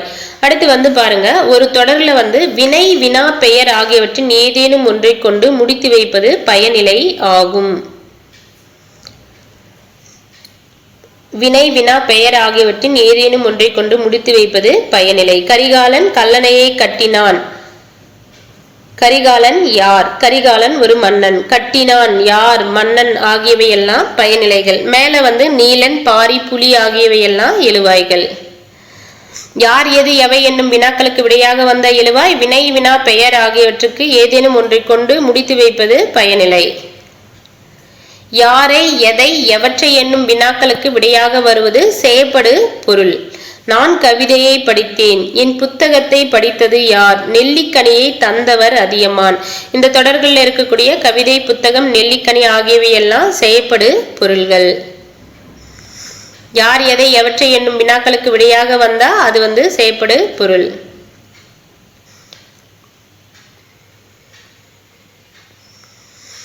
மூதறிஞரனா ராஜாஜி. வீரமங்கை வந்து வேலு நாச்சியார். பாஞ்சாலங்குறிச்சி வீரன் வந்து கட்டபொம்மன். வெள்ளையரை எதிர்த்த தீரன் வந்து சின்னமலை. கொடி காத்தவர் திருப்பூர் குமரன். எளிமையின் இலக்கணம் காமராசர். தில்லையாடியின் பெருமை வள்ளியம்மை. கப்பலோட்டிய தமிழர் சிதம்பரனார். பாட்டுக்கொரு புலவன் பாரதியார். விருதுப்பட்டி வீரர் காமராசர். கள்ளுக்கடை மறியல் பெண்மணி வந்து நாகம்மை. மணியாச்சியின் தியாகி வாஞ்சிநாதன். கலைச்சொல் அறிவோம். கதை பாடல் அண்ணா பேலட். துணிவு அண்ணா கரேஜ். தியாகம் அண்ணா சாக்ரிஃபைஸ். அரசியல் மேதை அண்ணா பொலிட்டிக்கல் ஜீனியஸ். பேச்சாற்றல் அண்ணா எலக்யூஷன்.